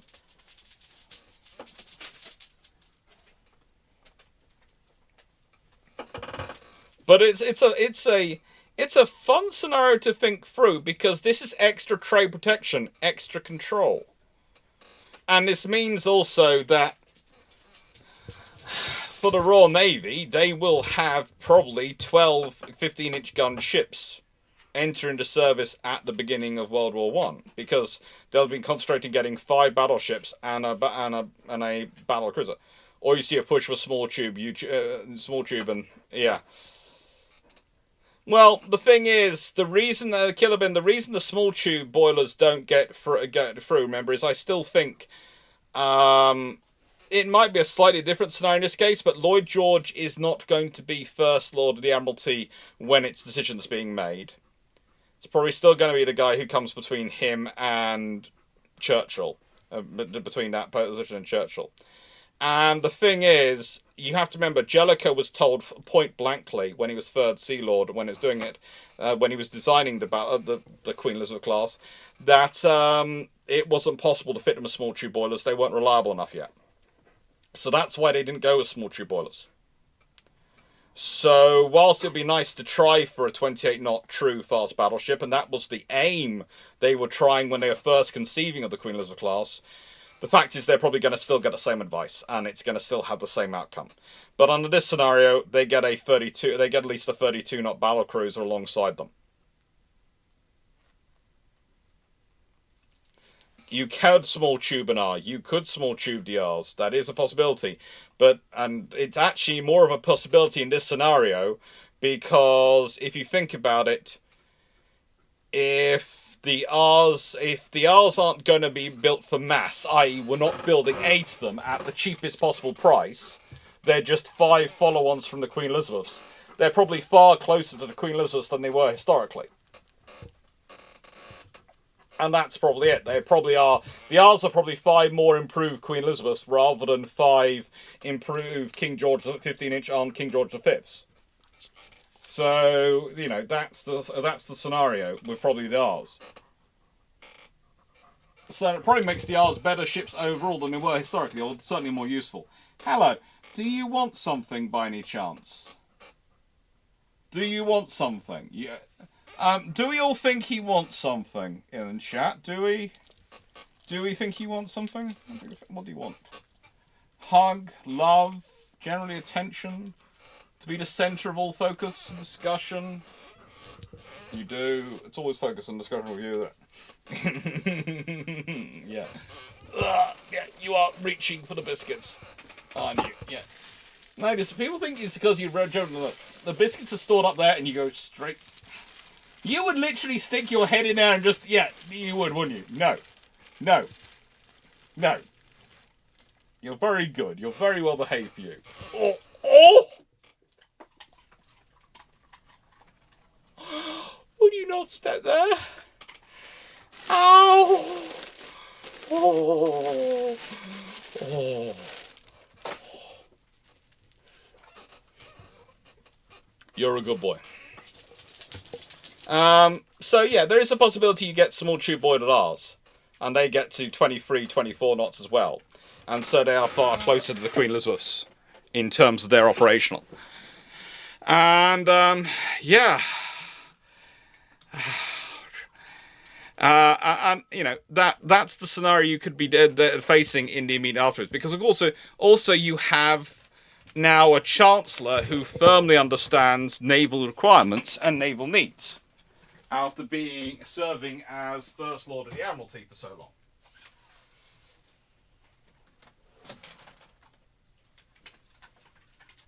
And if you add in the briefings, and they are going to be getting briefings going around to the Cabinet, to the Ministry, the Navy will actually be having an easier time making the case for its funding. So you don't get into that 8-8 fight.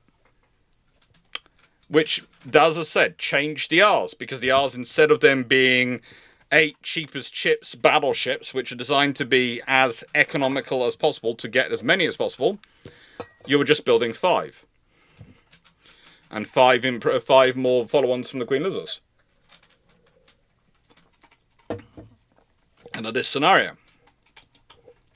Which leads us to, what could this mean for the RN by World War One? And there you go. Here is Sir George Clarke.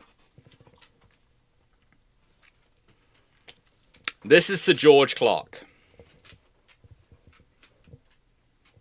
Killer How would however, would the Treasury let the First Lord become Chancellor out of fear he'll, God forbid, spend money? It's Lloyd George. Killer Lloyd George doesn't become Chancellor of the Exchequer because the Treasury wants him. He reforms them as well, remember. In fact, this is the Lloyd George's biggest claim to fame, and one of the reasons why I trust him with the Admiralty to be able to reform them. He's the last minister who successfully reformed the Treasury. Think about that. Not sure about relation. We don't think necessarily a relation, but yeah. So the figures are, you have between 14 and 15 battle cruisers in service, of which 7 have 13.5-inch guns. Remember that. 7 have 13.5-inch guns, 6 have 12-inch guns, and 2 have 15-inch guns at the beginning of World War One, or near enough the beginning of World War One.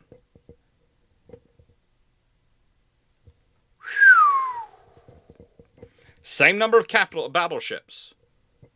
No losses there. No reductions.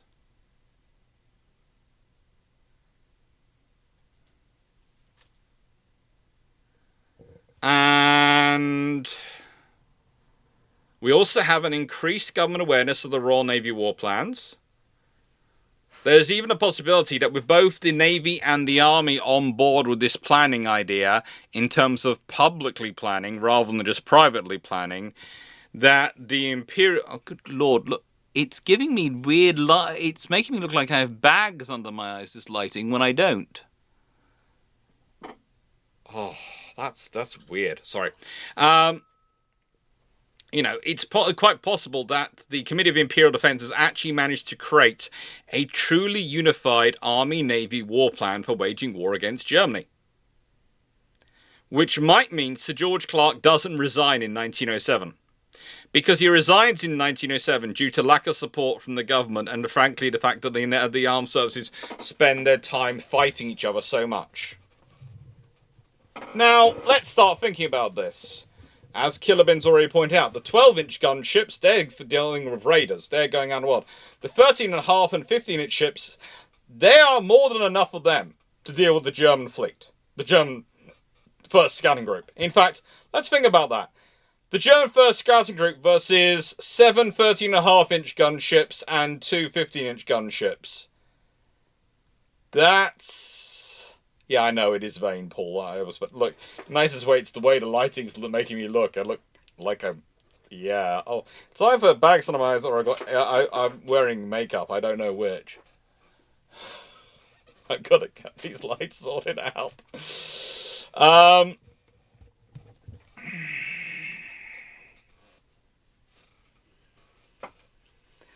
And the thing is, I would point out again, the 6 12-inch gunships, well, they're probably all off with the... They are probably all, if we think about this now, if you consider, if you've got 2 with Canada, you've got 2 with India, 2 with Australia, you know, 2 with Canada, or 1 with, you know, 1 with... If you think about the numbers of ones you might have off with your counterparts, you could have as many as 2 vessels off of India, Canada. If you've got 1 with India, Australia, New Zealand, South Africa, that's still 6 out, so that's all 12-inch gone. But you could even have one of the 13.5-inch gunships out with one of these nations. There could be a, you know, if you consider how many of the Royal Navy usually likes to keep around and keep in service, 6 to 7 of these battle cruisers probably have been transferred or belong to the Dominions. So that automatically means those 12-inch gun ships, they're not part of the Royal Navy's battle line for dealing with the North Sea. They're for patrolling the rest of the world. They're for dealing with surface raiders. And they're on call to reinforce the North Sea if you need them.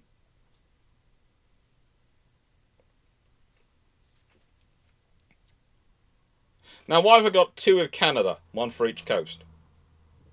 Makes sense from a trade perspective. And then it gives you a battle cruiser sitting in the Western Pacific and a battle cruiser sitting in the Northern Atlantic, which is on the North American West Indies station. Supports that. Battle cruiser in South Africa. That still supports the South Atlantic and to extent part of the Indian Ocean. Battlecruiser in India supports the Indian Ocean. Battlecruiser in Australia, that's Southeast Asia. Battlecruiser in New Zealand, that's also backing up Southeast Asia and Southern Pacific. So that means you have 2 ships to cover the southern and Western Pacific. That's pretty good coverage for the British Empire, isn't it? With the British battlecruisers as the rapid response force.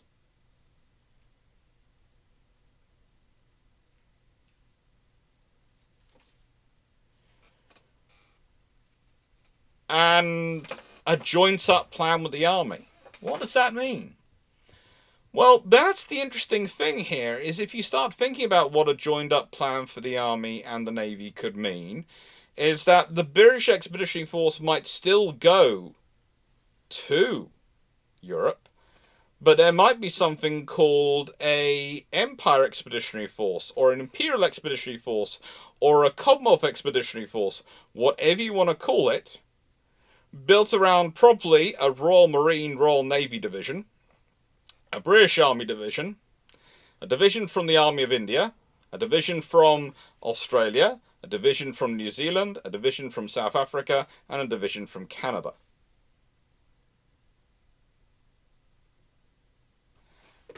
And if you have a couple of divisions from Britain as well, you have a 7-division force. Now, the BREF originally was 6-division force, and so you might end up with this not being about 6-division force. You might end up with it not being a 7-division force. But that force would be the Global Expeditionary Force. Or alternatively, the force which is going to get landed by whatever amphibious plans they have behind German lines. So when the Germans are going crashing along through Belgium, etc., once they get to a certain point and they think they're secure, then the Expeditionary Force gets inserted behind them. Maybe on the border, the coastal border between Netherlands and Germany.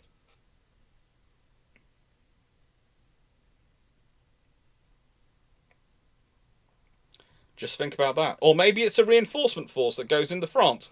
The thing is, there'll be a plan for it. It would be a second combined expeditionary force, based on a fusion of the Army and the Navy's ideas. The Navy wanting to have a mobile amphibious element that they can use their naval power to deploy, and the Army wanting to reinforce France and be part of the big battles on land which they think they need to be part of.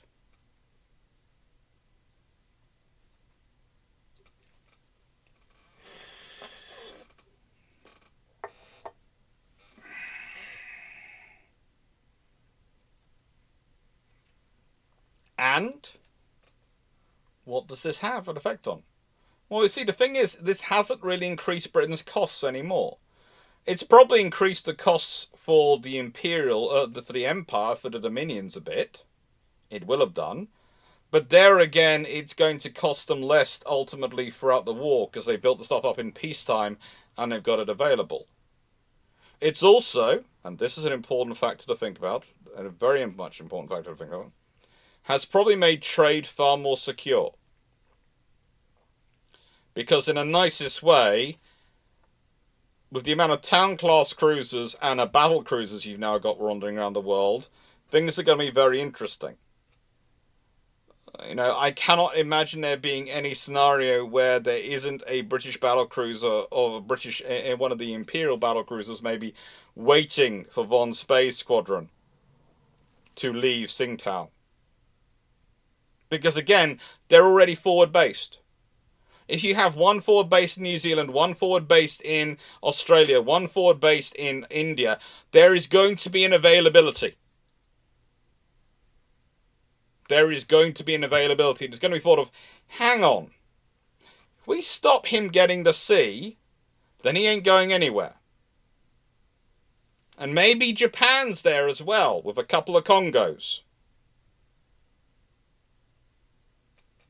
Yeah, maybe it's an Indefatigable and a couple of Congos. Maybe it's an Invincible and a couple of Congos. Maybe it's an Invincible, Indefatigable and a couple of Congos waiting for Spey. But either way, in a nice way, Von Spey comes out and goes, frigate. I am frigated. I am frigated up the frigating up the frigate. If he's there. Because at a certain point, do the Germans still maintain such a strong squadron in the Far East if they know it's going to get annihilated? Well, seeing as they did historically and they knew it was unlikely to get home, they probably still do. But the thing is, it's even less sensible.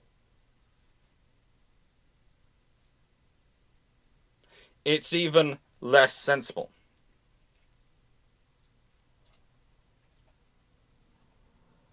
Now, the thing is, Michael Cooch, I can see why you think that's less unlikely, but you have to understand that we're talking about the Imperial Expeditionary Force, and that was an idea which was mooted on, but was never organised because it needed the army to be involved, and basically they gave up in 1907.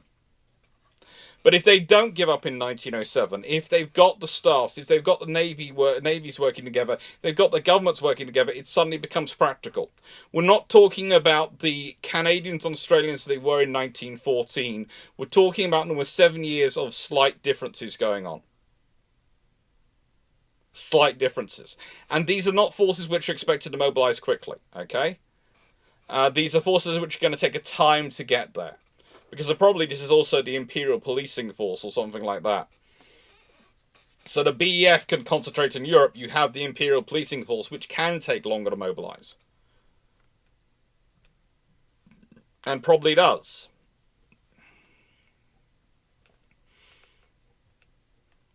And also, you've got the battle cruisers to help usher them to the UK. And again, probably what some of the British battle cruisers are doing is going out and meeting convoys and going, salute, and the whatever Commonwealth Imperial battle cruisers there salutes. They go back to their operating area, and the convoy carries on.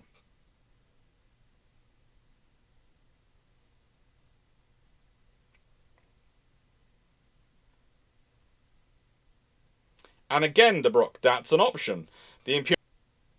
And again, De Broek, the military force might well be the one that does Gallipoli, and it might do it right the first time because it's available. And also, one of the other things is if these things are available and are organised and are setting up, and for some reason we went, I have no idea what happened then. We cut out completely. I'm not sure if I cut out completely on both or just on one. But hey-ho. Back to excellent connection. Not sure why. What happened again? Oh, this is why I need to stop having the janky system I do. It's janky and it works, but it's janky. It's janky and it works, but it's janky. It is janky.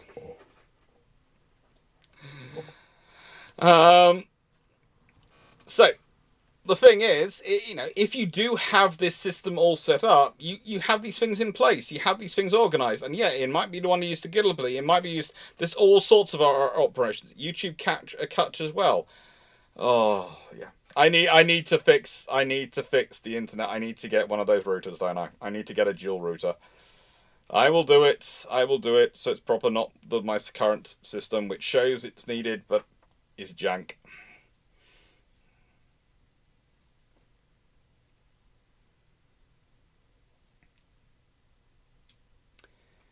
Now, this all leads us to World War One. And what would it mean for World War One? Well, would the German war plan change a lot in this scenario? I'm doubtful. I'm doubtful the German war plan really changes a lot in this scenario, because why would it? Why would it change?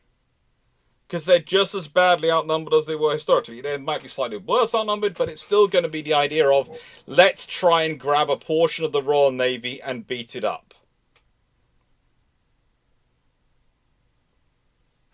Let's try and grab a portion of the Royal Navy and beat it up. But the problem is this. If you change this force for a load of 13.5-inch gunships and a couple of 15-inch gunships, because Tiger's here. And remember, Tiger would be, when she is ordered just about before the Queen Elizabeth class, but the Queen Elizabeth class have entered service by this point. The Battle of Dogger Bank in 1916 takes place in February 1916. If we're considering contemporary to the Queen Elizabeth class battleships, and we consider probably a building time not too dissimilar, well, the last of those enters service in February 1916. That's Malaya. So a battlecruiser would probably have entered service. In fact, if we go in and look even further, the Revenge class, well, and again, the date we're looking at is February 1916, entering service by February 1916, Revenge was actually commissioned February 1916, the 1st of February. So there is the very real possibility, especially if decided they really needed the 15-inch battlecruisers, that the two 15-inch gun battlecruisers are actually in service before Dogger Bank. And again, you have at least 7, possibly as many as 9 13.5-inch gun battlecruisers.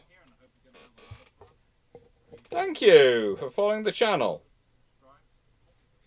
Thank you, new boy, for subscribing to the channel. So that suddenly becomes a very, very scary Dogger Bank. Because if the Germans try their same tactic, but they find themselves facing a force which is that much bigger, that much tougher. Historically, there are 5 battlecruisers here. Against, well, let's be honest, Blucher shouldn't really count. 3 battlecruisers and Blucher. You have 6 or more. 7, maybe a 15-inch gunship. This is not a nice fight.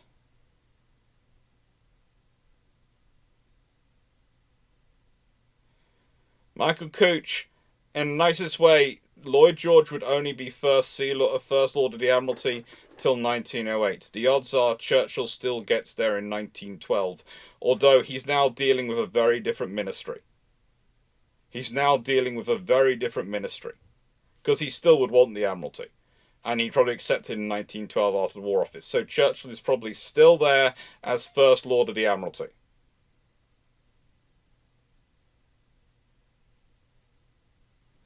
The interesting thing is, BT probably still gets command, but he might actually have a better staff.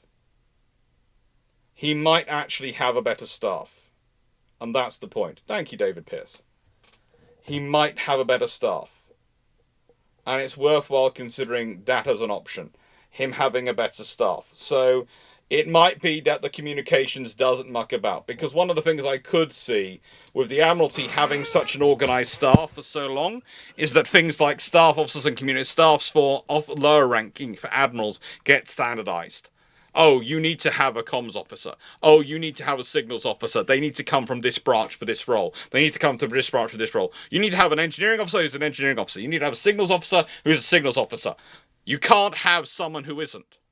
You can pick whoever you want as your flag lieutenant. You can pick whoever you want as your flag captain. It doesn't matter where they come from. But they have to, if you're talking about your signals officer, they have to be a signals officer.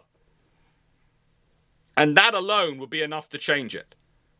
As I've said before, Beatty is a perfectly good ship commander, and he's perfectly fine in many regards, as long as you have someone who's a proper signals officer actually making sure the communications go through make sense and correct them so they are correct.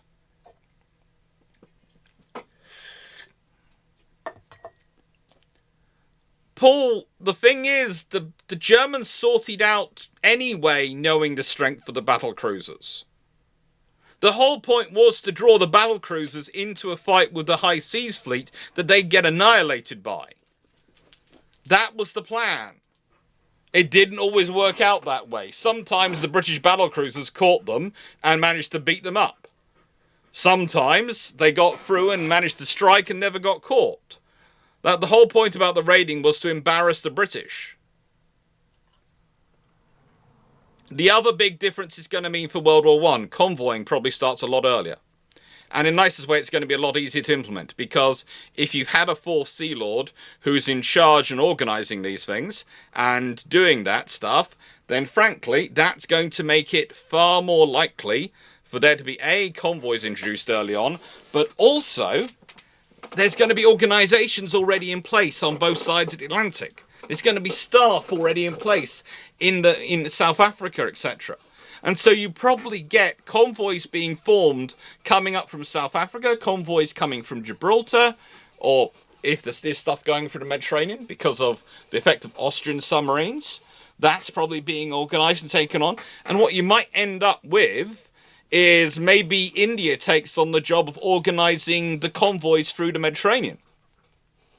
That's how the war might go. This is the thing, if you have staffs, if you have these fleets having destroyers, having cruisers, having sloops maybe as well, then they're going to be in a position to organise things. And they're going to be there. There's going to be greater breadth to draw from.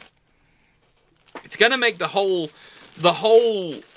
I don't want to call it empire, because it's heading far more in the direction of Commonwealth under this scenario, once you have this more distributed authority and distributed organisation. Far, far more resilient. Far, far more resilient. And that's going to be an interesting problem. Will this shorten World War I is an interesting question to put in. And honestly, I don't know. The reason I don't know is because my theory is that any scenario like this, where the German first scouting group runs into the battle cruiser fleet, as it will be constituted in this scenario, delivers an even bigger whooping than Dogger Bank was. And under that scenario, if the Germans have had enough damage done to first scouting group specifically, if Seydlitz has been sunk and the leader of first scouting group has been killed, if that's happened, well, then that changes their operation capabilities. You know, if Hipper is dead and Seydlitz is sunk and Blucher's lost, if Moltke and De Flinger are also lost in the same battle, as I've talked about it before when we did the Tiger Cup scenario, it's really not good for the Germans.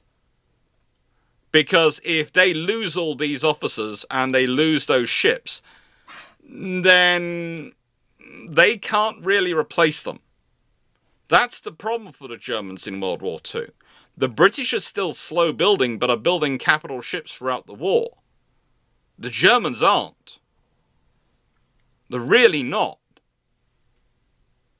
The British can tend to replace losses from their wider fleet. Whatever was in refit, whatever was in still working up. Remember, I always point out the fact that the Royal Navy actually leave more battleships behind. They leave 15-inch gun battleships behind. They leave more ships behind because they don't consider them ready for combat than ships they lose at Jutland. Which is a scary thought if you're the Germans. Because that means however many you kill and take out, there are more coming. And in this scenario, there are even more. And the thing is, what happens if, if the Royal Navy does get some ships damaged? Well, they call on some of the 12-inch ships to come and take their place.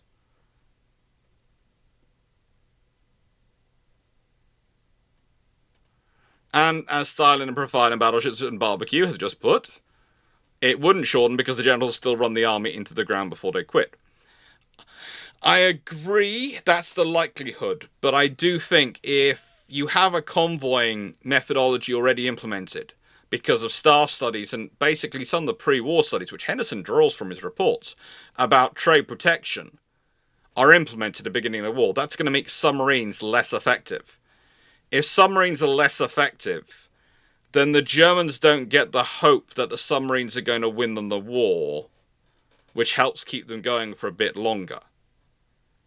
Without the hope from the submarines, and with a battle where first scouting group gets annihilated and maybe no Jutland, and even if they do have a Jutland, without scouting the first scouting group, then Jutland could be any Jutland scenario could be really, really bad.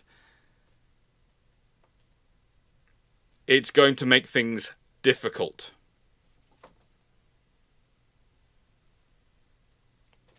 Colin Gaswick, the point is often said about World War I is it happens because people are bad at communicating. World War I happens because, honestly, the Kaiser doesn't believe the British will do anything. He believes he's going to fight the French and the Russians, and he thinks he'll win that fight. Because the British aren't sending clear signals. Now, there is a scenario here where World War I doesn't happen at all, because with the greater Royal Navy briefing and the greater explanation of Royal Navy war plans, if the government feels more confident, because they better understand the Navy as well as the Army for any war, do they use the Navy differently? Do they send more louder signals? Do they mobilize the Royal Navy earlier? Loudly? Do they have them conducting a massive exercise in the North Sea? That is all an option. If you do have the British government sending clear signalling that the British will get involved in the war, does that make the Kaiser back down? Or does the Kaiser still believe, no, they'll never declare war on me? And then you have the fact that there is honestly the view that World War I is inevitable because of the personalities involved. And it might not happen in 1914. That's the thing. But if the Austro-Hungarians don't believe they've got a blank check from the Kaiser because the Kaiser hears the Navy's mobilizing, then they might change their demands for the Serbs. If they change the demands for the Serbs and it's something reputable, then think time might be bought. But, and I say this as the big, glorious Gludamus Maximus of the topic, things get worse as they go on for France and because the longer time goes on, the more problems build up between Russia and Britain over India and Russia's issues and Russia's adventures in the world. And there is only so long the Entente Cordiale can hold together. There is only so long it can hold together. And that is a problem. That is a problem.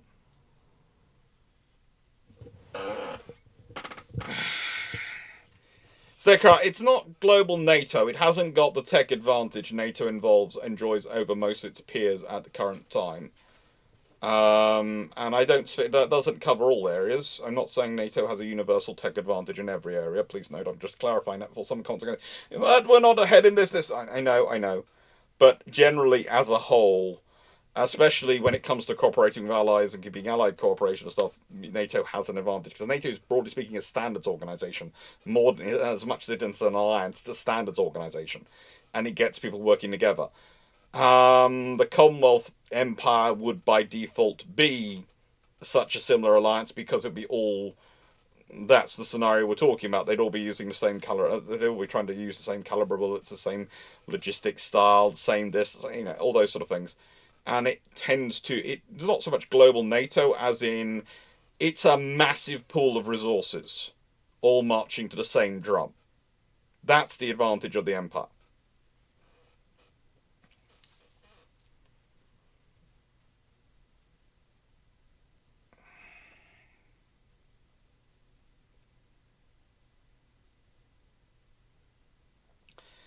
I don't think Jutland would be just a out to the death charge against the Graham fleet. I really don't think so. I think they'd try and come up with some sort of tactics to nullify it. But, there's the problem here is that 1916 is far enough into the war that if the German surface raiders have been swept from the world, if there's no Von Spee still, where are those other battle cruisers? Are they still out there or have they come back? Is the British battle cruiser fleet now a pool of 15 vessels, of which normally you'll have, 10 available? Because they're not doing standard patrols? And if you've got 15 ships in that pool, they are not sitting in sitting in the Firth of Forth. They're not. They've got to be somewhere else. You've got to put them somewhere where they've got space for those ships. And that's either got to be back up north, back up at Scapa Flow, or you've got to make another area for them. And believe it or not, there is another area which is potential for them. There is another area which is potential for them. And it was considered, but wasn't considered as sensible. But that was with a traditional strength. With this kind of force, there is the possibility they go for it. There is the possibility they go for it. And that was, I don't know if you ever looked at Britain, but if you consider there is a huge inlet just above East Anglia, which basically Skegness, King's Lynn, Boston are all around it, and that area sort of basically home next to sea to Skegness, and there is a place called Gibraltar, that sort of so that sort of area, and there's also Gibraltar, Skegness, which is always a beautiful place to visit. That area was considered. And I think if you've got a pool of 15 ships, that's where you get them put in. And they have a lot more space down there to really be able to blast guns and things without worrying the citizens in Edinburgh.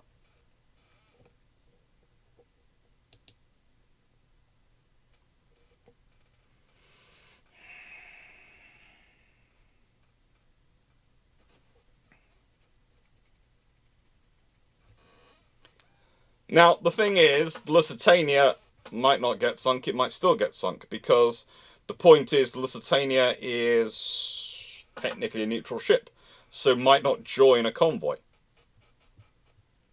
Again, the Americans might decide they don't want to join a convoy. They're right not to, but they might decide they don't want to. In which case, yeah.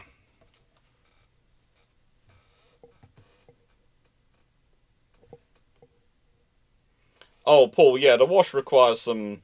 That would require some dredging, but again, it's not beyond the wit of man to sort it out, and for them to work it out and set it up. If you consider what they're prepared to do in World War One for Scapa Flow, they're prepared to do quite a lot of stuff to build their bases. So the thing is, I can't say how this affects Versailles, because first things first, we need to know how long the war goes on.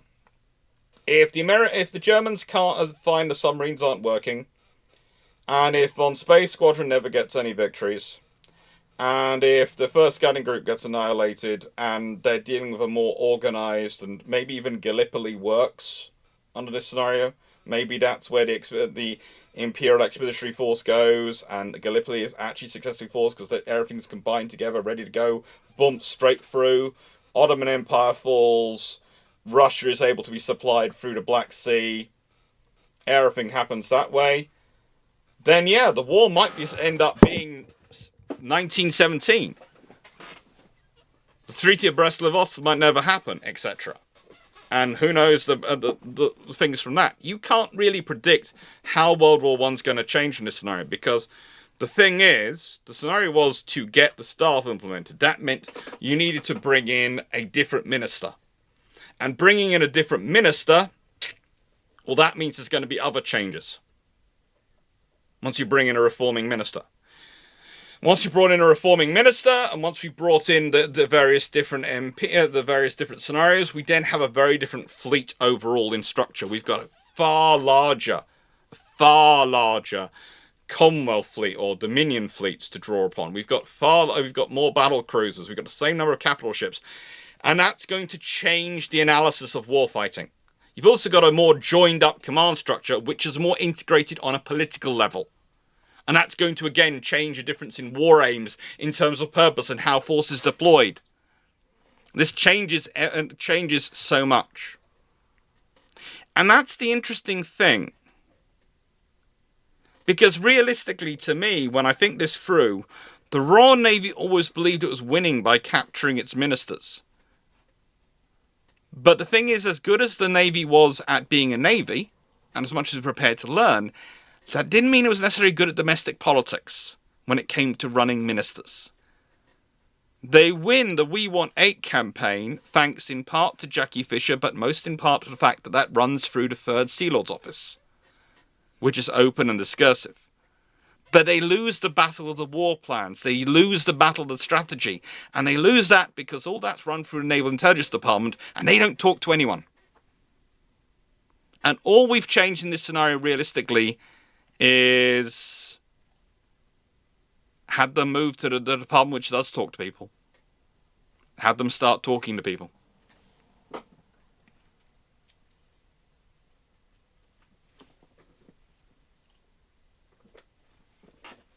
That bulb's starting to flicker now. Seriously, 7 bulbs bought in March. I am going to write a stinker of an Amazon review. Absolute stinker of one. I bought a pack of 8. 7 go up in this room. 1's gone up in the kitchen. The one in the kitchen is fine. The electrics are fine. I've checked all the things. 4 have gone. I know. You don't like me shouting. You're patting away. You're wagging your tail going, aren't I lovely, aren't I cute? Don't get stressed, Papa. You are here as my stress support poodle, aren't you? You are. Keep everything low stress and huggy. That's the poodle's way.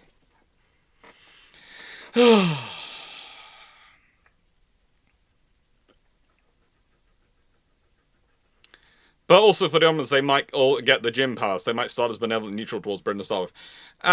Yes and no. The whole thing with the Ottomans, they're still unlikely to get the gym pass. In the nicest way, the British are. That doesn't matter which war you're in. In the nicest way, the British don't give away equipment to people who they don't 100% trust at that point. No. Look, before people get into the electrics, I will say, one of the things I've noticed with the LED bulbs in this house, we get a lot of micro fluctuations in the power from the grid here, which is another reason why I want an uninterrupted power system, and I want things to be nice and worked out with a battery system in terms of solar panels, which has caused them to go. It has affected them, and as you can see from that one back there, it's not working fully, but it's dimmed down. And that's because of the micro fluctuations. That's what's damaged it. There's another one over there like that. That one's gone completely. And there's one over there which is also dim. And literally, it's the house which is killing them. But they are supposed to be okay in that. They're not dimmable bulbs, but they are supposed to be okay with this scenario. But yeah, that's off topic, but it's annoying me. But anyway, the thing I'm going to do now is I'm going to get another iron brew. Cornish, and then I'm going to open up for questions. So just give me a second to get the bot started, and then I'm going to grab the iron brew while the bot started working.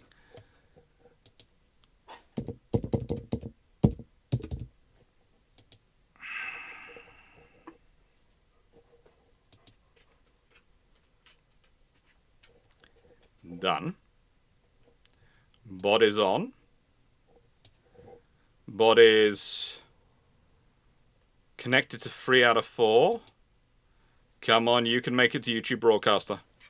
You can make it if you think you can. Come on, streamer bot. You can make it if you think you can. Come on, people. Let's just sing it together. You can make it if you think you can. Come on, streamer bot. You can make it if you think you can. Come on, powder monkey. You can work it. They can work it, can't they, Fluff? They can work it. Come on. Come on now. You can do this. You can do this. Come on. It's so close. It's 3 out of 4. It's trying to connect. It's doing everything it's supposed to be doing. Come on. This is the trouble. If I drink water, it really drains my voice. It does. I know. I know. I know you're cute. Ooh. No, you don't. No, you don't. Yes, you're cute. All connected. Woohoo! Bot on. And that should have appeared in chat. Questions are now open. I will put this up. And we will now take questions for the next half hour. And I will just open Discord whilst we are... and I will go get my Amber.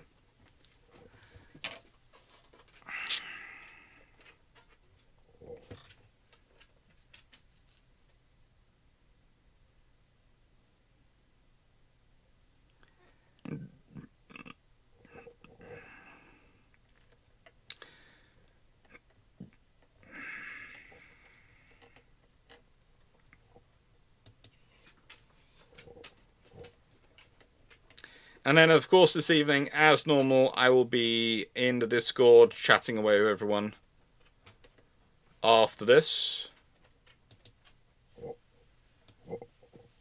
which I look forward to. And I'm going for another can of Iron Brew. Oh. I'm also short on the Iron Brew. I've managed to already get... I'm slightly ahead in my consumption. I've managed to already go through a full pack, and I've started on the second pack. Well, I needed it for my voice, and honestly, it hasn't affected my diet much, has it? No. Because my main trouble is that actually I keep not eating enough. Now I'm on diet mode, which sounds terrible. I'm supposed to be roughly what I've been put on to allow me to recover. This is post double pneumonia and get recovered back. Is I'm supposed to be on a high protein diet, and which I am doing that, but I'm supposed to also not be, it's supposed to be roughly eating 2/3 of what I use a day. Usually I'm eating about half of what I use because I forget.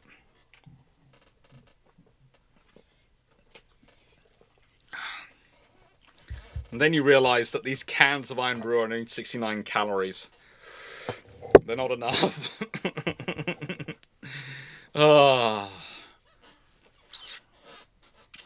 Right.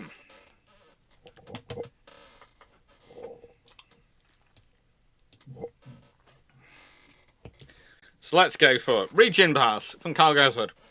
I mean, the upped construction rates may result in the ships delivered to Istanbul before the hostilities start. Go and check the speed of those constructions. Go and check them and compare them to other constructions of time. I think there might have been a bit of a go slow going on in some regards. It does seem to me slightly likely. You do realise, just because another box of these has arrived, doesn't mean you should try and eat your weight in them. And also, just because we're happy you've made it to 30.3 kilograms, doesn't mean you should try and aim for 40.4. That would be getting podgy poodle. Leave. But no. Not until I say yes. Now you can have them.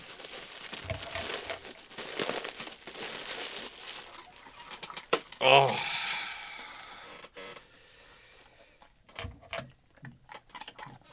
Any updates on Ship Shapes Australia backer reports? Well, they're supposed to be out, but we'll be having talks about it soon because there are things going up soon, so we'll sort that out. If anyone's not received their Australia rewards, please send a Discord message to Garius, and he's the one who is coordinating that stuff. I'm always feeding the poodle. This is the trouble. And the poodle, the trouble is the poodle is as active as me. And, you know, he really loves it that I'm now having to do a 90-minute walk a day. You might have noticed there's a video came out on Wednesday. And I sometimes do recordings on when I'm out for these walks. What you don't realise is that of course, my dog was with me, my senior philosophy research assistant, as camera dog to assist. He stays off the camera on those ones because he's theoretically supposed to be on a lead. May or may not have found a path I can walk, which is through a couple of gates, fences and ditches on either side, and no one really goes there because it's in the middle of nowhere. And there might be a bit of a history of people alone on that path getting into trouble. But then there's me walking along there quite happily on my own on the phone with a dog running around.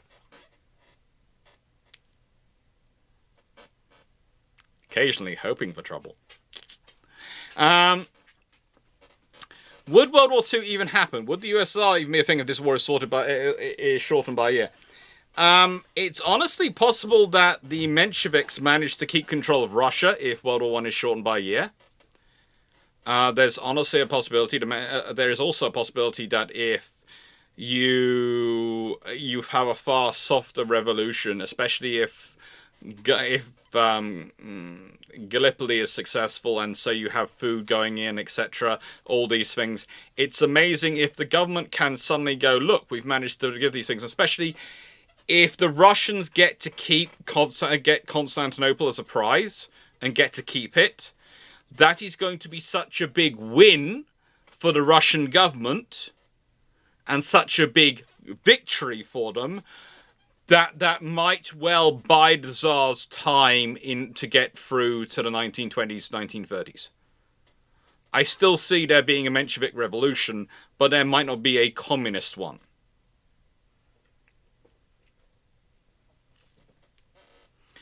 As for World War II, well, that's going to depend on a lot of things. Again, one of the things I'm going to be talking about, that's going to depend on how Germany comes out of this, how the Treaty of Versailles, how the economy goes. But also it's going to depend on, to an extent, what happens after this in terms of naval treaties, what happens after this in terms of rise to power of dictators, Hitler, etc. All these things can have an impact. One of the things, it's an interesting discussion to get into, and this is what the video is going to be next Friday, is basically Plan Z, what Hitler seemed to think it was, what some historians have thought it was, and what the reality is once we start to look at the numbers. Because once we look at the force numbers, then the reality becomes very, very different.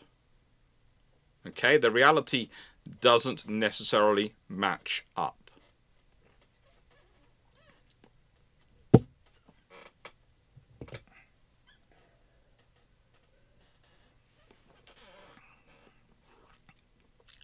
That's a good one. So the British are building more battlecruisers and light cruisers. Why doesn't this reduce the number of battleships built? Again, I'd refer you to the video I did on building the fleets for Jutland. But at no point is Britain maxing out its infrastructure limitations. In the run up to World War I, you have to remember there's Thames Iron Works, which is the most famous example, but there are 3 major yards which closed down, which pretty much close or shutter operations because of lack of construction work, lack of projects. There is all sorts of other minor yards as well, which could build cruisers, which suffered a similar fate. There is honestly a huge amount of British infrastructure which is dying because of lack of orders in the run-up to World War I, in the middle of supposedly a massively dangerous naval arms race. That is the reality of the history once you start looking beyond the rhetoric, once you start looking at the reality of it, these yards are literally shutting down. Thames Iron Works is, of course, the most famous example. So if, you have space, building a few extra battle cruisers is really not going to take up a lot of space as far as the British are concerned.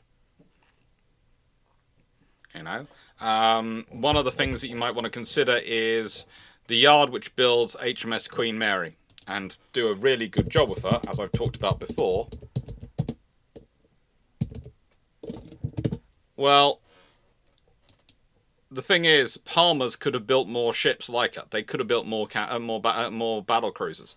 There are more spaces that could have been used.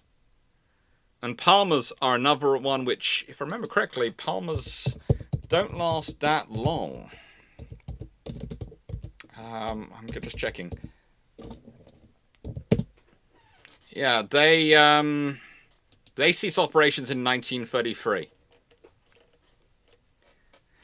And if you look at them in the terms of ships they get to build one dreadnought HMS Hercules, and they get to build HMS Resolution, the R-class battleship, and HMS Queen Mary. So, and they build, in the sort of the similar period, they built HMS Dauntless, the cruiser. They do end up building HMS York in 1928, but, you know, the thing is, if you look at them, they are incredibly underutilized yard for their size and scale. It's the same with other yards. So there is a lot of capability there. 32, 33 is for Palmer's. Yeah, they have two slips and only use one in the 1920s, and yeah, so this is the reality of what you're dealing with versus the historical mantra and discussion. The main issue you're going to be dealing with is, if you are building more cruisers and all these things, the main issue you're going to possibly run into is, to an extent, perhaps a bit of a shortage of not so much personnel as you can get them from other places, but a shortage of capital could be experienced at certain points. But there again, that's probably just, the thing is, it's also going to have more money circulating in the economy for it, because of it, and more employment, so that's probably going to increase capital. So it's going to be an interesting economic circumstance.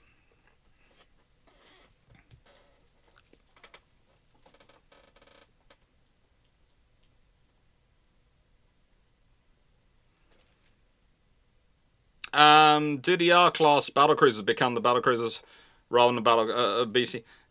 Leslie, I don't think the R-class get made into battlecruisers in this scenario. In this scenario, there are two follow-ons from Tiger, which are 15-inch armed ships, built with the Queen Elizabeth class, and one built with the Queen Elizabeth and one built with the R's, contemporary of them. So, in a nice way, there are no R-class battlecruisers. There are no Renowns in this scenario.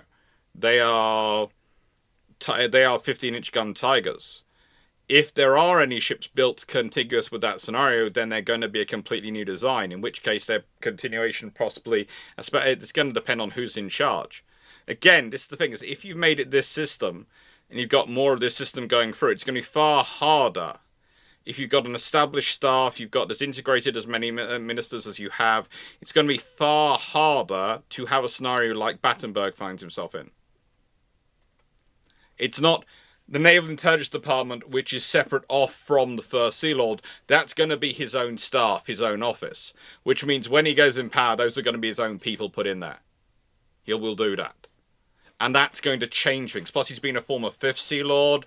That gives him... It's going to... You've changed enough that you, A, probably don't have the similar issues, or at least they don't play out the same way as they did historically in terms of the Admiralty Staff structure beginning of the First World War. But you also do not have... You don't have the We Want 8 campaign, so you don't have the 3 R-class battleships to be turned into battlecruisers. You have the 5 Rs being built and a battlecruiser. So they get built. And if we consider the first 5 Rs when they're finished, they are far too long to be cancelled, so they're not cancelled. And Jackie Fisher's never going to cancel a battlecruiser. That's that far along. So, yeah.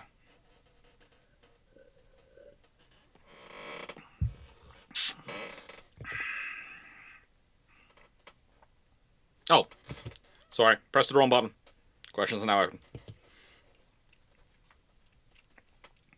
How does the greater naval or general autonomy of the colonies impact home rule, separatist nationalist movements? It's probably an interesting thing, because it's long term it's going to provide them with more of a basis for home rule. But again, you have to consider the nations being given it, Constitutionalists, are the ones which are already given a large measure of home rule anyway. Let's be honest, the Dominions all have a large measure of home rule. They might not be happy, they might want more home rule, but they all have a large measure of it, and some of them have larger than others. Let's be honest, the difference in home rule in Australia and Canada versus India is dramatic, but the difference in India, in the rule in India versus the rule in some parts of Africa is night and day. So that's the complexity of the empire you're dealing with. It does provide for a greater education of officers and a greater breadth of personnel. It might also, in nicest way, also bind them also more closely into Britain, because it provides Greenwich becomes the Imperial Naval College probably in this scenario, where all the senior officers from across the empire come to receive their training to go from commander to captain and above, and those sort of things. And that's the sort of scenario you have going on.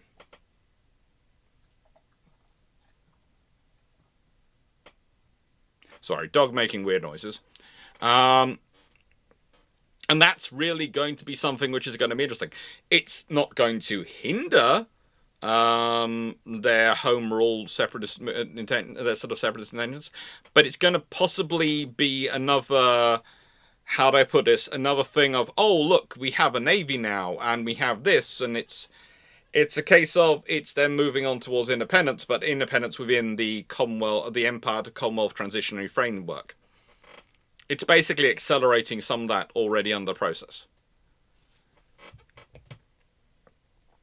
Because as I said before, the British are one of the few empires in history which plan to end. Or rather, plan to transition from empire to Commonwealth. Hence they achieved it and pulled it off. People often wonder why the Commonwealth happens and how Britain managed to achieve this thing of turning its empire into a bunch of friendly nations which get together for sporting events and trade events and political discussions on a regular basis and still do consider themselves a fraternity of nations. Well, it's because it starts in about the 1880s as a plan. It doesn't happen overnight. It's 70 years in the making.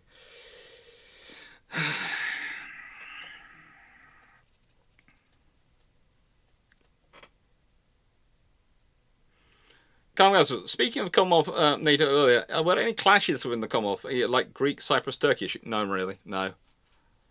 Let's be honest, the India-Pakistan issue didn't exist at that point, because India was one big British Raj, as they called it, and they'd kept everything together. And there's not really any of the issues like you have in that sort of scenario where you have different nations clashing, different groups clashing over things.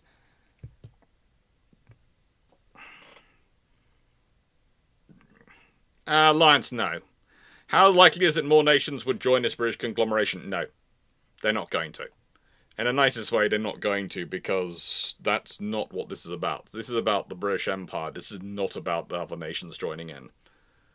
The Commonwealth might be a very successful, strange organisation in that actually members of the former French colonies have joined it.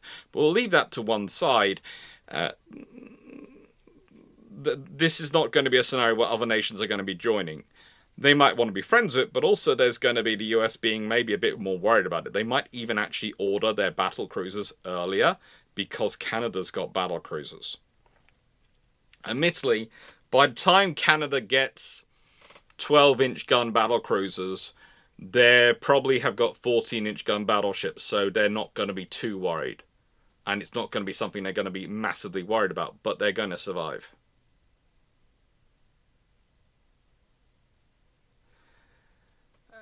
Knight 681, whilst you are quite correct, the Commonwealth we have today is not quite the same as planned 100 years ago.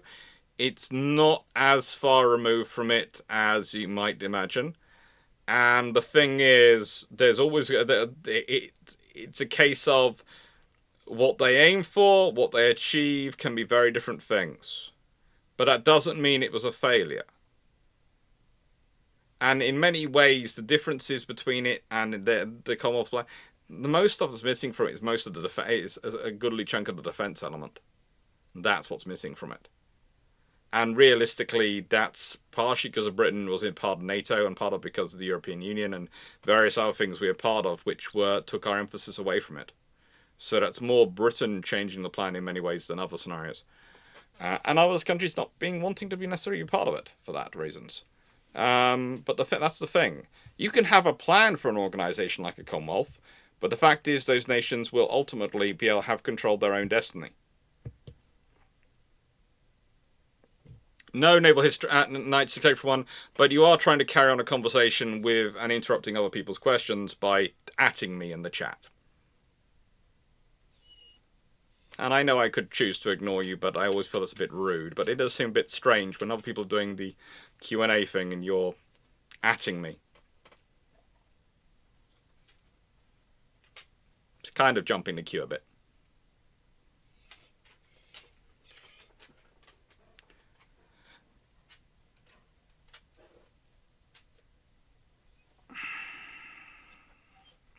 Now, Alex, given the circumstances of the Crimean War, do you really think Britain and France will let Russia have Constantinople? The thing is, and this is the real point, for Britain, Russia having Constantinople means they are going to be spending the next 20 years dealing with whatever's left of the Ottoman Empire being pissed over Constantinople. So they won't be able to march on India. It'll mean they're spending their entire time concentrating on that. For Britain, that's not necessarily a disadvantage. Besides which, Britain will also have used the time to secure Persia and other areas. Hello, I know you want to go to bed, but you haven't been picked up yet. I will send the message to the ladies to tell them that you are ready for your bedtime.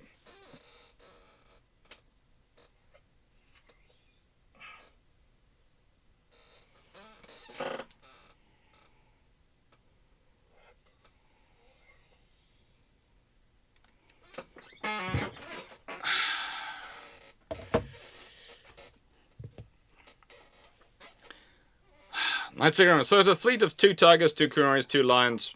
I said 3 lions. I don't know why you've got 6 indefatigables and 3 of them.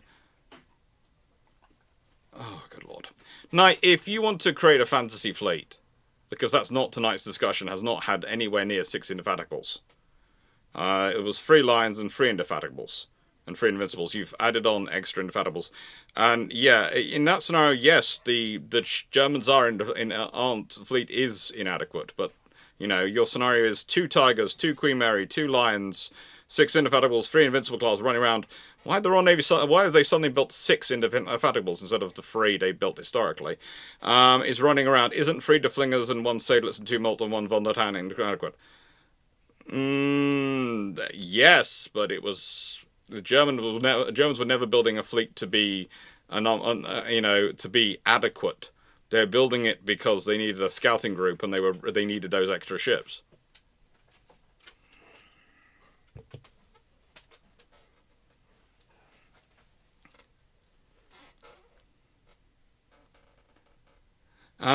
Did the Germans have a naval staff, and would it have been as effective as this one? The Germans did have a naval staff. They had it split up into 3 different ministries, which spent most of their time fighting. I have done a video about this one when I was talking about turpits and alternates to turpits in terms of running the navy, and the scenario of how they could have actually got the funding they needed, and how they could have achieved it, and talked through the various staff officers and the various people that could have been in charge of running things.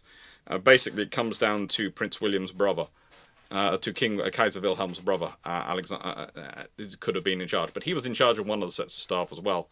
The German staff structure and general administration structure is beautifully polycratic.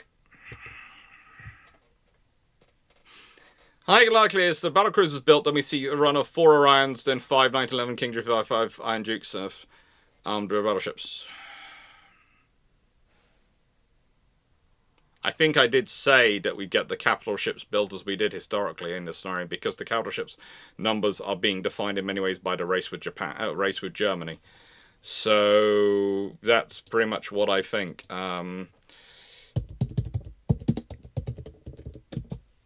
The scenario is that potentially the Orions get a 5th member, but that's about it. That would be the only difference.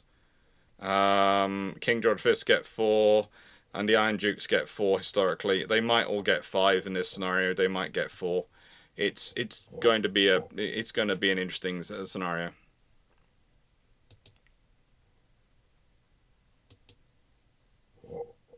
It is going to be an interesting scenario.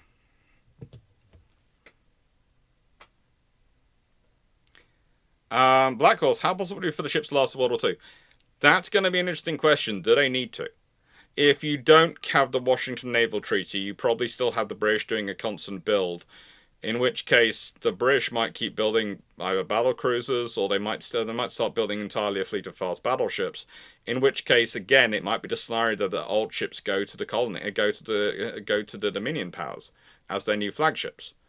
So as the British build their ships, they keep their fleet as the new ships, and they send their older but still serviceable vessels out to be the flagships of the Dominions.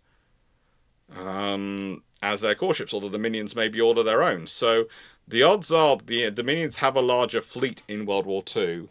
The odds are that they don't have these ships because, again, I don't see a Washington Treaty scenario going through where all these nations, which have built up all this stuff and invested in all the infrastructure, unnecessarily agree to abandon it.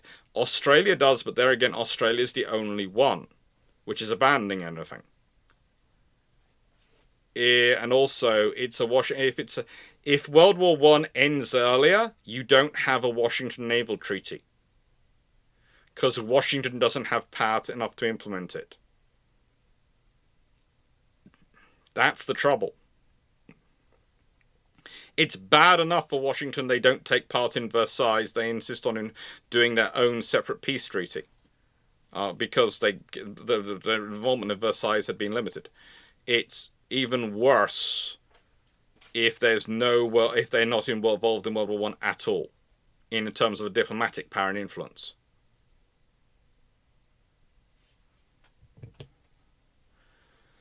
Points. Did Palmers lose out post-war construction due to bias because the loss of nature was the Queen Mary? Nope, they just didn't there weren't enough orders to go around for them, and they weren't considered one of the critical yards.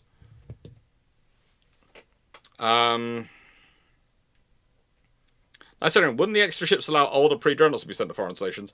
They probably would be. Some of them would be, but they also might be used for what they did historically. Historically, they go pretty much into reserve. That's probably what happens.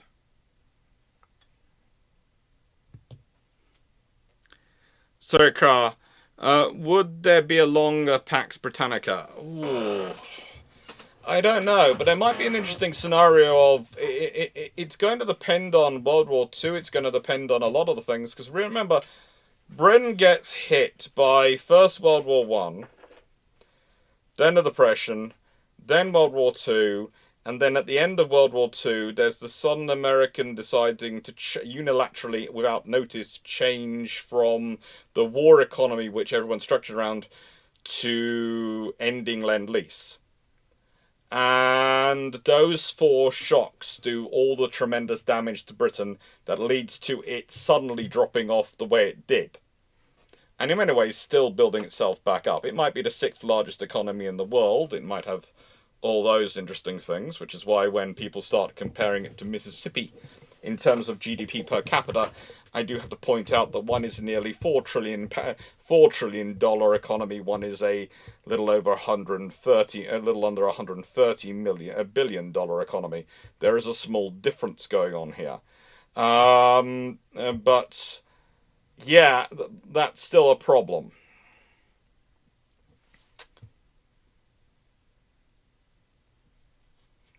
So yeah, would there be a longer Pax Britannica? Potentially. Potentially things are different. The thing is, Britain and America are going to carry on talking. They always do.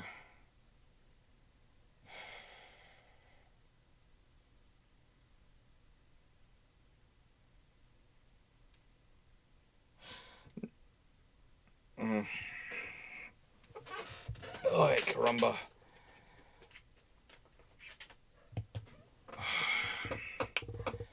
Mark Harness. Any increased chance that the Royal Navy gets a 9.2-inch cruiser in this timeline? Possibly a secondary flagship for the territories? Potentially. As said, it is the other route they could have gone. I didn't go that route because in a Tiger Cub scenario I explored that, so I wasn't going that. And Yeah, it's a fun one to get into, but it is a case. That's the Tiger Cubs video on this channel. We explored a 9.2-inch one of the guns, and it's a potential one. It certainly has a potential they go that route. Certainly, that would possibly, I would think that's more likely to be their equivalent build for the Hawkins class rather than what they did historically with the 7.5-inch guns for the Hawkins. They got a 9.2-inch gun route. And Knight, the reason the Royal Navy stops building the Indefatigables after 3 and they switch to the Lions is because they start doing studies and they realise battle cruiser, 2 words, i.e. general armoured cruisers, are not sensible for combat operations, even on distant operations, no matter how cheap they are, especially not once you've started having enough 13.5-inch guns in service. So that's why whilst Australia does build one, that's basically the last grasp of the dreadnought armoured cruisers in the Royal Navy's construction until Fisher returns. And it's Fisher who advises that. And also, again, Knight, I will point out, and this is going to be the last time I'm going to be responding to a question where you are jumping the queue by putting your points and taking over the chat without putting the Q&A in. And the reason I'm saying this is because you are a person who comes on here regularly, you chat away, you know the rules. And I try to be nice, because you do turn up to the channel so often, but I don't like people jumping queues. And if you do it a third time, I will mute you. Because jumping queues is un-British and very rude. And if I don't manage to mute you, all the admins have heard, and they will mute you.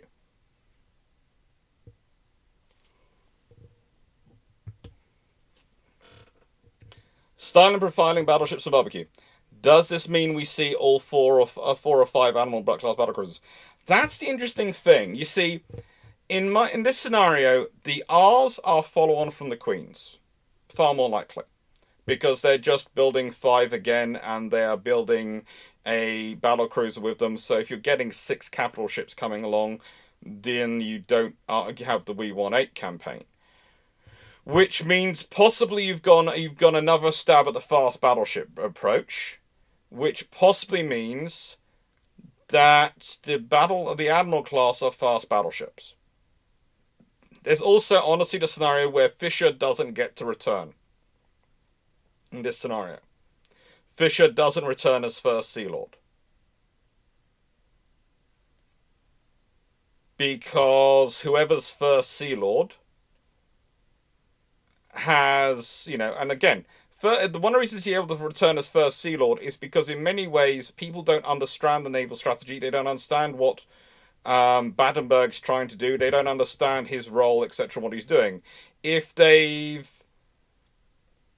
managed to actually get these things done, if they've managed to actually implement them and explain their strategy and explain what they're doing, explain how they're doing it and how they're approaching things, then Battenberg's going to have far less trouble from the politicians. Which means, whilst he might have internal naval issues, it's also going to be more difficult for them. Furthermore, if the First Sea Lord is as much a imperial appointment as it is a naval appointment in this scenario, like the Chief of the Imperial General Staff, that means, honestly, it's going to be more difficult to get rid of it. If Fisher doesn't come back, you don't get anyone agitating to return to dreadnought armoured cruisers, style battle cruisers. And so if you do get an Admiral class, they're going to be a follow-on from the Tigers. But if they're not going to be a follow-on. They're going to be a follow-on from the 15-inch gun ships, which followed on from the Tigers. And the 2 of them. And if you get them, they're going to be a follow-on from that, and they're probably going to be far closer to fully armoured battle cruisers than they are to the Admiral class. And it's going to be a very different style of construction.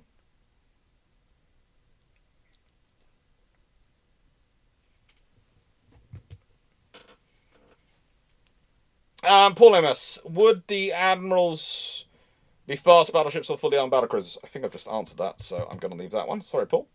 I'm going to just sort of say that. Right. I've got no more questions in the queue. It's still open if you want to put them in. but no more questions in the queue. So now start having a look in the chat.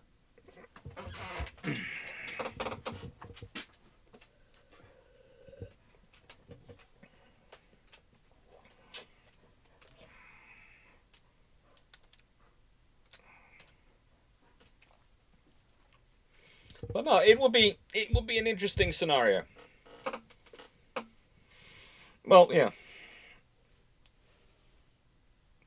Formula, was Fisher a conservative or revolutionary? In naval terms. He was actually conservative. Let's be honest. Dreadnought is one of the most conservative revolutions you can have. There are enough high pressure engines and designs around in terms of boiler pressure, relatively high pressure at the time. You could have made Dreadnought 24 knots, not 21 knots. There are 14-inch guns available, and working twin and triple, and there are the triple turret designs available.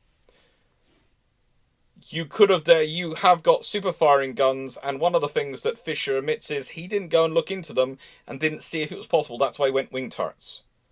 So there is a scenario, as I've put forward before, when I talked about the maximal Dreadnought, I think I did a video on that one, where she has 5 triple 14-inch guns as her turrets. 2 forward, 2 aft, 1 in the centre. And is a 24-knot ship. And that is a very big difference to what she was historically.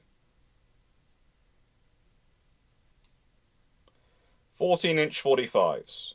You know, the thing is, if you Dreadnought starts off at that scenario, then that changes a lot of things for history.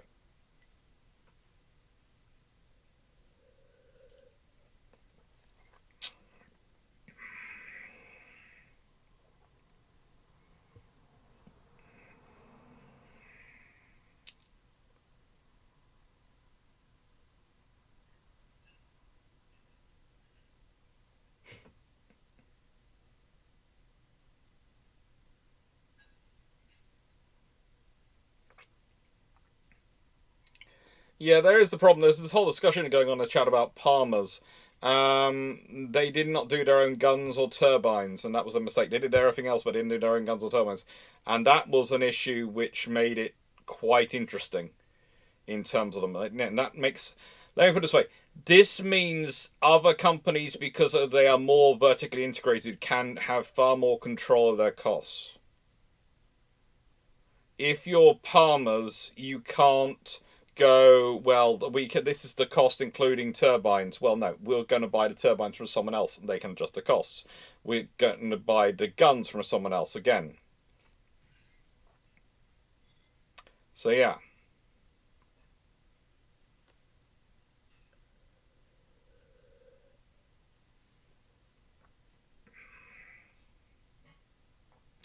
That's a fun bit of history. It is. And it's a fun discussion to have to think through, because we are talking about a relatively small change. And as I said, the battlecruiser thing only came about because I started going through Lloyd George's obsession with trade protection and his work on it even prior to World War One, and the discussion points which come up, because he works on a board of trade and he's really focused on trade and growth of trade and protection of trade. And it's what he basically, as Chancellor of the Exchequer, he talks to the Dominions about. As President of Board of Trade, he talks to them about, etc. And once I started figuring it out, well, then I started looking at the battlecruisers and the arguments Jackie Fisher makes on a moment. Okay, the problem is Lloyd George is the type of minister who, once he's got something between his teeth, is not going to back down. So the Royal Navy ends up getting more battlecruisers even when they don't want to.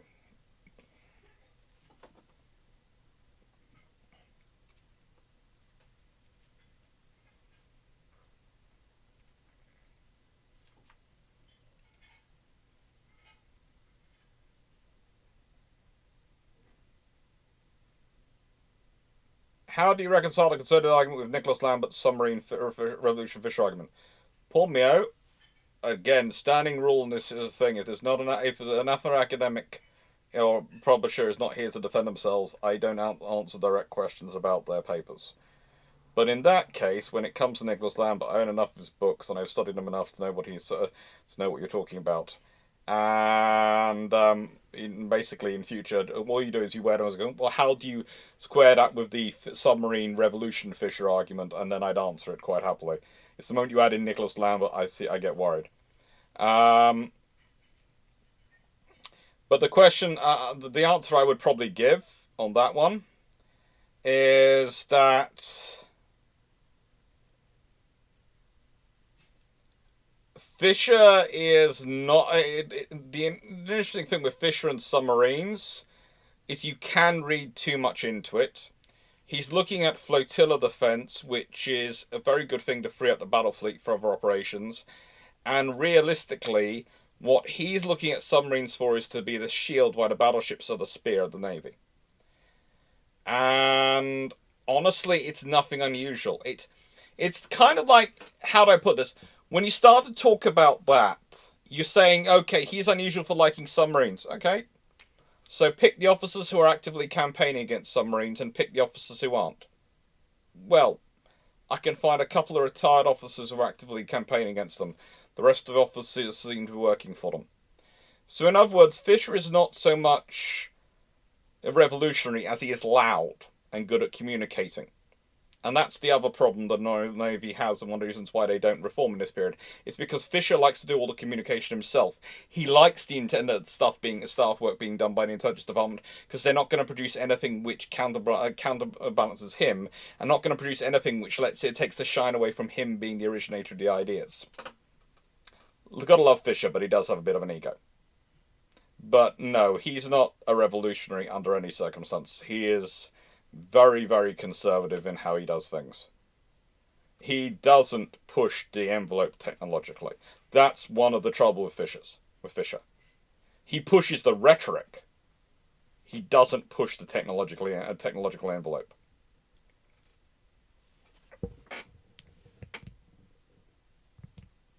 How would that affect the treaties? As said, World War I is going to be different, and therefore the treaties, if they happen, are going to be very different. There could still be naval treaties, but they probably don't happen in 1922. If they do happen, it's going to be more like late 1920s, early 1930s. And if they're in it, then in nicest way, you're not going to have a scenario where Britain is going to accept being equal to America by treaty. Probably the treaties, if they do come out, are more going to be a limitation on how big a ship you can build, i.e. individual ships are limited to this size and this gun and that sort of scenario, not how many you can build or, anything like that. It's going to be far more of a construction, an individual, a unit treaty rather than a overall construction treaty. And please note, Nicholas Lambert is cool. He's a lovely guy to have a conversation with. I've had debates and discussions with him at conferences again a very long time ago. All pre-COVID. So years ago. I haven't been to a naval conference actually really since COVID. I've been to a couple of conferences, but I haven't been to ones really big ones since before COVID, or realistically. I miss them. I should get back to them. I should get going to them again, but I just haven't had the time and honestly the money, because conferences always cost so much money. They do. You have to pay for the dinner, you have to pay to attend, you don't have to pay for the hotel, the transport, and then you get to give your paper and chat with people, and you sit there and go, there is something wrong going on here. But yeah, they are lovely. They used to bank me every time as well. Yeah, that's basically the other thing. The conferences they have. And they're never cheap. Dinner is usually about 75 quid, and you're looking at the food in front of you and going, 75 quid, I could be having, for about half this price, I could be having a massive pizza right now. I could have iron brew. Instead I've got water, because I spent the budget on wine, and I don't drink alcohol. Instead I've got this teeny piece of chicken, and a huge amount of veg, which I don't like, next to it. Why am I here? Oh, great, and I am supposed to be chairing this table, apparently. Oh, cute, thank you. Thank you for that. Oh, yeah, it happens.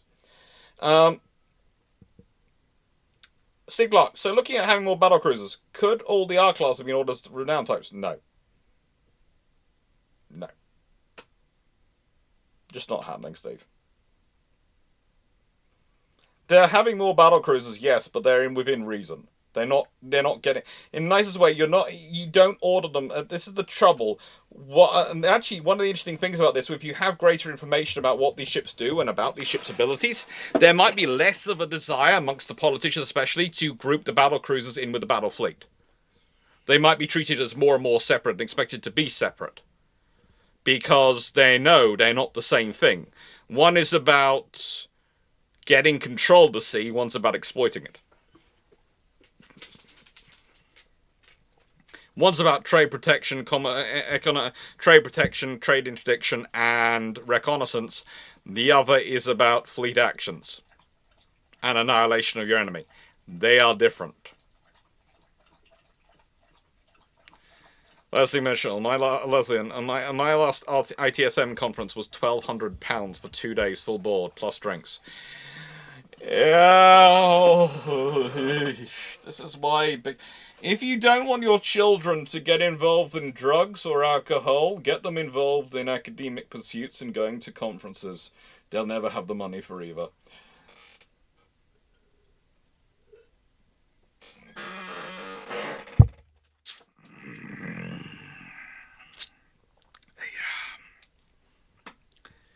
I don't even get mineral water calming Asperg because I don't like fizzy water.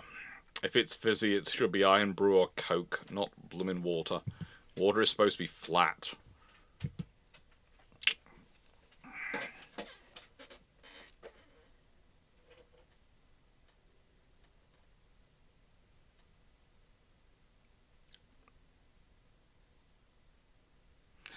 Edward Green, does BT still get a battlecruiser fleet on us full staff?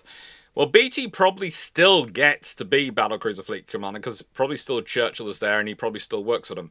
But in this scenario, the staff is probably standardized because one of the things they're going to standardize is like the Imperial General Staff does is standardize the staffs you have in brigades and various divisions and size and how big they are and how many people and what their role is. And so if staffs are standardized the whole way through the Navy, it's going to be a thing of your comms officer has to be a comms officer. So these things. So honestly, BT could find himself doing better because he has a better staff to actually interpret him and make him actually seem better and manage him. Jacob, you didn't know conferences cost money. Yeah, they do. Tomas, that or photography. Have you seen the price of good lenses? Yeah. Don't remind me. Don't remind me. Oh, goodness gracious me. It costs. Lions, if they're a treaty, do you think in this case battlecruisers will get a complete their own section? They might dull though. That might actually be a way round it.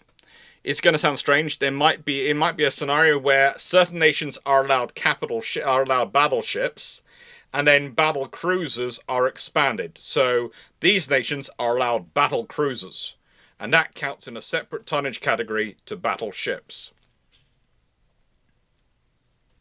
And that could be the way they get round it. But it's going to be it'll be an interesting discussion.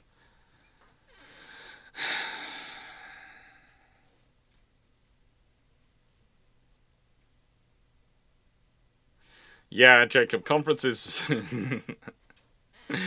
Oh, good lord.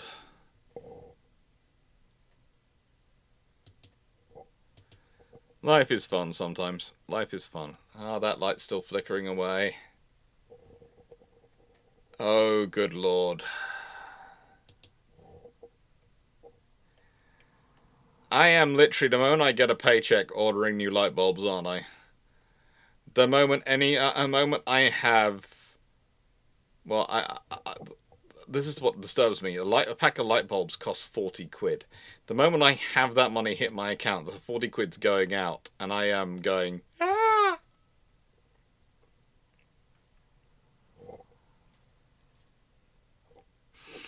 Just to fix the lighting issue in here. And for how long? Another 3 months? They'll be going in September.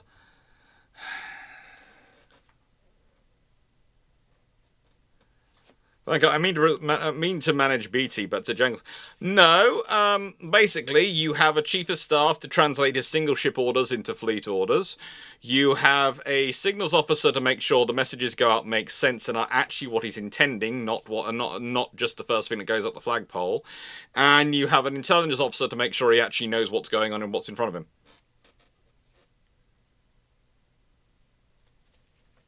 Stop worrying about lights, Alex. I'm down to 3. I had 7, okay? I'm down to 3. Things are not looking good, Paul. Last week, it started about last couple of weeks. They've slowly been going. I'm down to less than 50% already. Things are not looking good. If you spend a month on Japan, we'll hopefully. Oh. It's just not fair. Oh, there's so much I need to do to get this house. You don't realise when you move house, you've got everything set up because you've been in that house for 40 plus years. And everything is running the way you like it and everything's fine. And you don't realise the amount of work you move into another house when you realise people just haven't been keeping it up the same way you do. It could well be naval history in the dark by Sunday at this rate. It could well be naval history in the dark.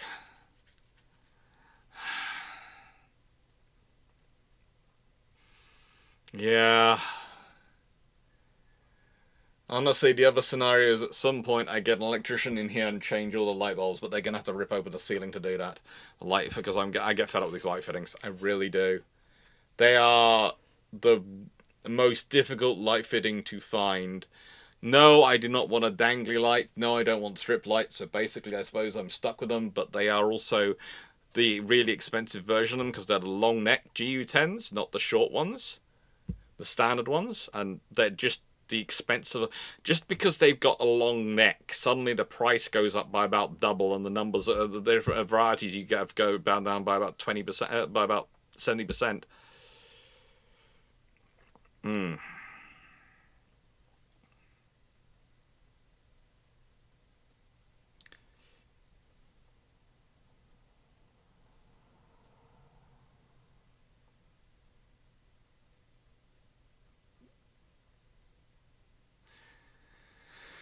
Ron, you continue to not beat the allegations that you want me to come over solely so that you can have a pocket electrician. Look, in nicest way, Runon, I have 2 tame electrical companies.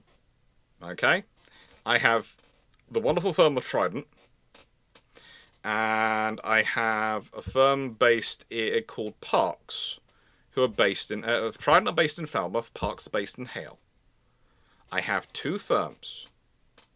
I have technicians from both of them. I can call that I know by first name and I know by favorite biscuit type, because I am that type of house owner. You come into my house, and if you're coming to help, I'll make sure I have the correct biscuits for you. Again, I'm British. Yeah. It's a fun thing. Formio, I got a topical question.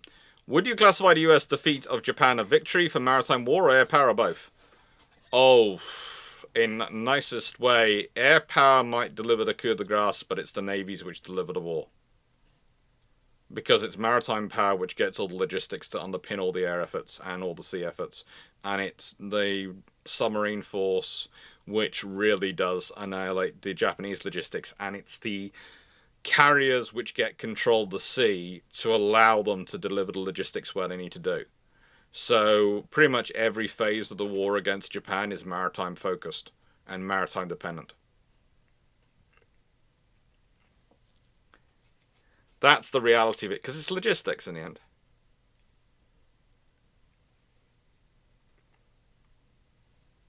G10 long neck bulbs, yeah.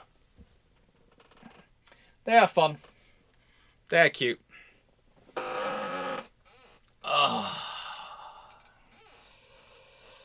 know, I have fun with them. They will be procured, but as soon as a paycheck comes in. But yeah, this one now.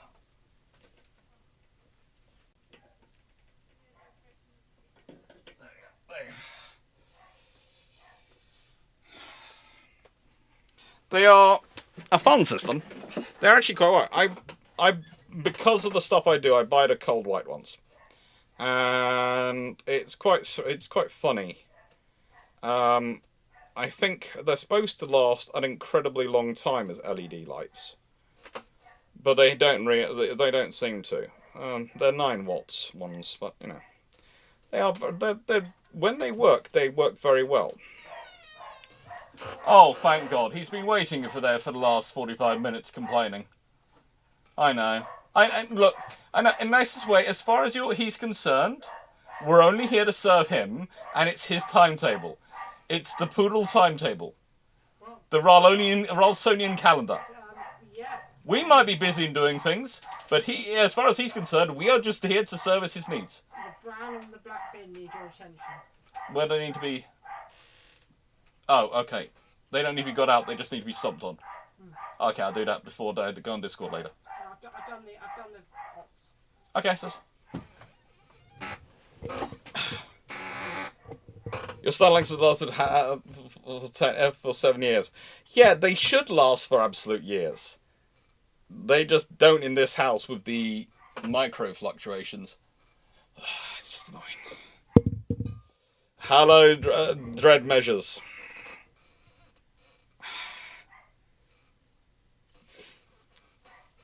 Yeah.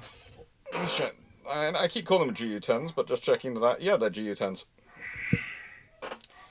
Oh. Richard Cuts. Having battlecruisers as a separate category might be really big for the US. I would hope that they'd rethink the Constellation class and design something closer to Hood with decent armor. Honestly, under this scenario, I could see the Americans building more battlecruisers earlier, especially if the Canadians get their pair. Because the Americans will start to worry about it. And yes, you can hear barking corgi. That is because the fluffy research assistant, not the senior fluffy research assistant, which is the poodle, is currently debating things. I think from the sounds of things, he's debating the fact that my sister has cut off the sausage supply. Because you see, Raleigh eats biscuits. Zebedee, biscuits no good. He likes sausage. Yes, our dogs have preferences. Raleigh, if you put a biscuit and a sausage on the ground, will go for the biscuit first, then the sausage. Zebedee will go for the sausage every time, and then will sit there at the biscuit and go, where's another sausage? If anyone ever tells me I do not have two of the most pampered pooches in the world, I will strongly think they're nuts, or they are dealing with some very weird, very interesting dogs.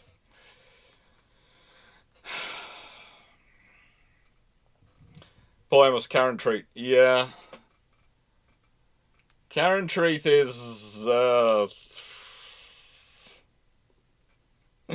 life is fun. Anyway.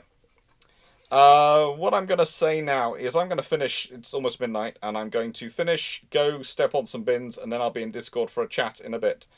If anyone's got anything to add, I'm going to close the questions now. So bot should be off. Questions now closed. Make sure I got no questions stored in the pile. Nope. And take the questions live banner down. And say thank you to everyone for being here. It's a lot of fun to have you all, and I hope you enjoyed tonight's video. Now, next week we have, let's see, it's going to be George of Antioch on Tuesday, which has already been recorded and put up, and that's going to be a fun one. That's going to be a premiere. And then on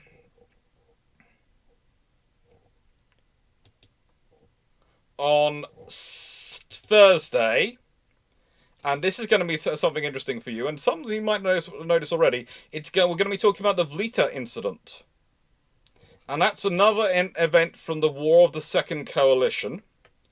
And it's a really good one for a year of leadership, because it's when an entire Dutch battle squadron surrenders without firing a shot. An entire battle squadron surrenders without firing a shot. Thank you, Demagogue, for following the channel. Thank you. And that's next Thursday's live. And Brew Ships on Sunday, he says. Brew Ships on Sunday, which you should be seeing and is going to be on here and on Twitch as always. the brew ships on Sunday is a What If Brew Ships. And it should be being advertised as a What If Brew Ships.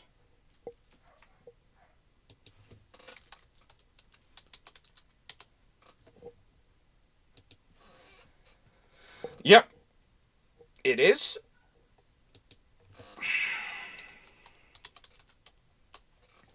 He says Brew Ships 199 is a What If Naval History Questions Answered Live. And yeah, we've got a good few things coming soon. Also on Sunday, the patron vote for September and October will be going live. So if you've got suggestions, please upload them to Patreon tomorrow at the latest, because I'm going to be writing that post up on Saturday to make sure it goes live at the correct time. Also, I am hoping to do, if I get work tomorrow, there'll be a Twitch stream tomorrow, and there might be a Twitch stream Saturday as well, if I get through the works on time.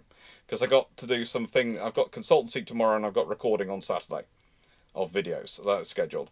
If I manage to get those two things done on time, then I will try and do Twitch both evenings, and I might do more Pirates tomorrow evening, because that's turning into the Friday evening thing.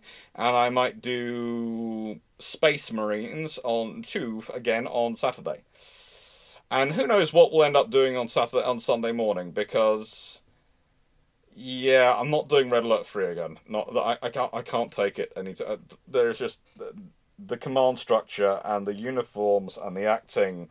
I can only take it in small doses or rare occasions. Hopefully I'm not going to be feeling quite so jaded with UAD's economic system on Sunday, and I will play that. But Red Alert 3 is just, oh good knows. And as always, while I'm sorting out everything, paying for 2 houses at the moment until we've finally sold, which hopefully sells in July, the net of the old house. And then we have a mortgage on this place, and I need to start finding money every month for the mortgage, but we'll leave that to one side. That's doable. That's a consultancy work. That's doable. What I am going to say is hopefully soon we're at the point where I can start buying some more games and adding those to the list of things we can play and chat through, because it's always fun to chat naval history while playing computer games with you all. Take care, everyone, and thank you for watching. Hope you enjoyed. Maybe the bulbs are a bad batch. I think it's something I'm noticing with all the LED bulbs. These ones are being more affected in our house because I work late in the night, because I have consultancy often to quite late at night, and also because I don't sleep, so the lights are often on in the middle of the night when we have the fluctuations. And it's after the fluctuations in the middle of the night that we tend to have the issues. We tend to have sort of semi-brownings and brownouts, it seems, at night, where they almost cut a phase out and things like that. And yeah, it's problematic. We'll deal with it though. We'll deal with it. Thank you very much, everyone. Take care, and thank you for watching.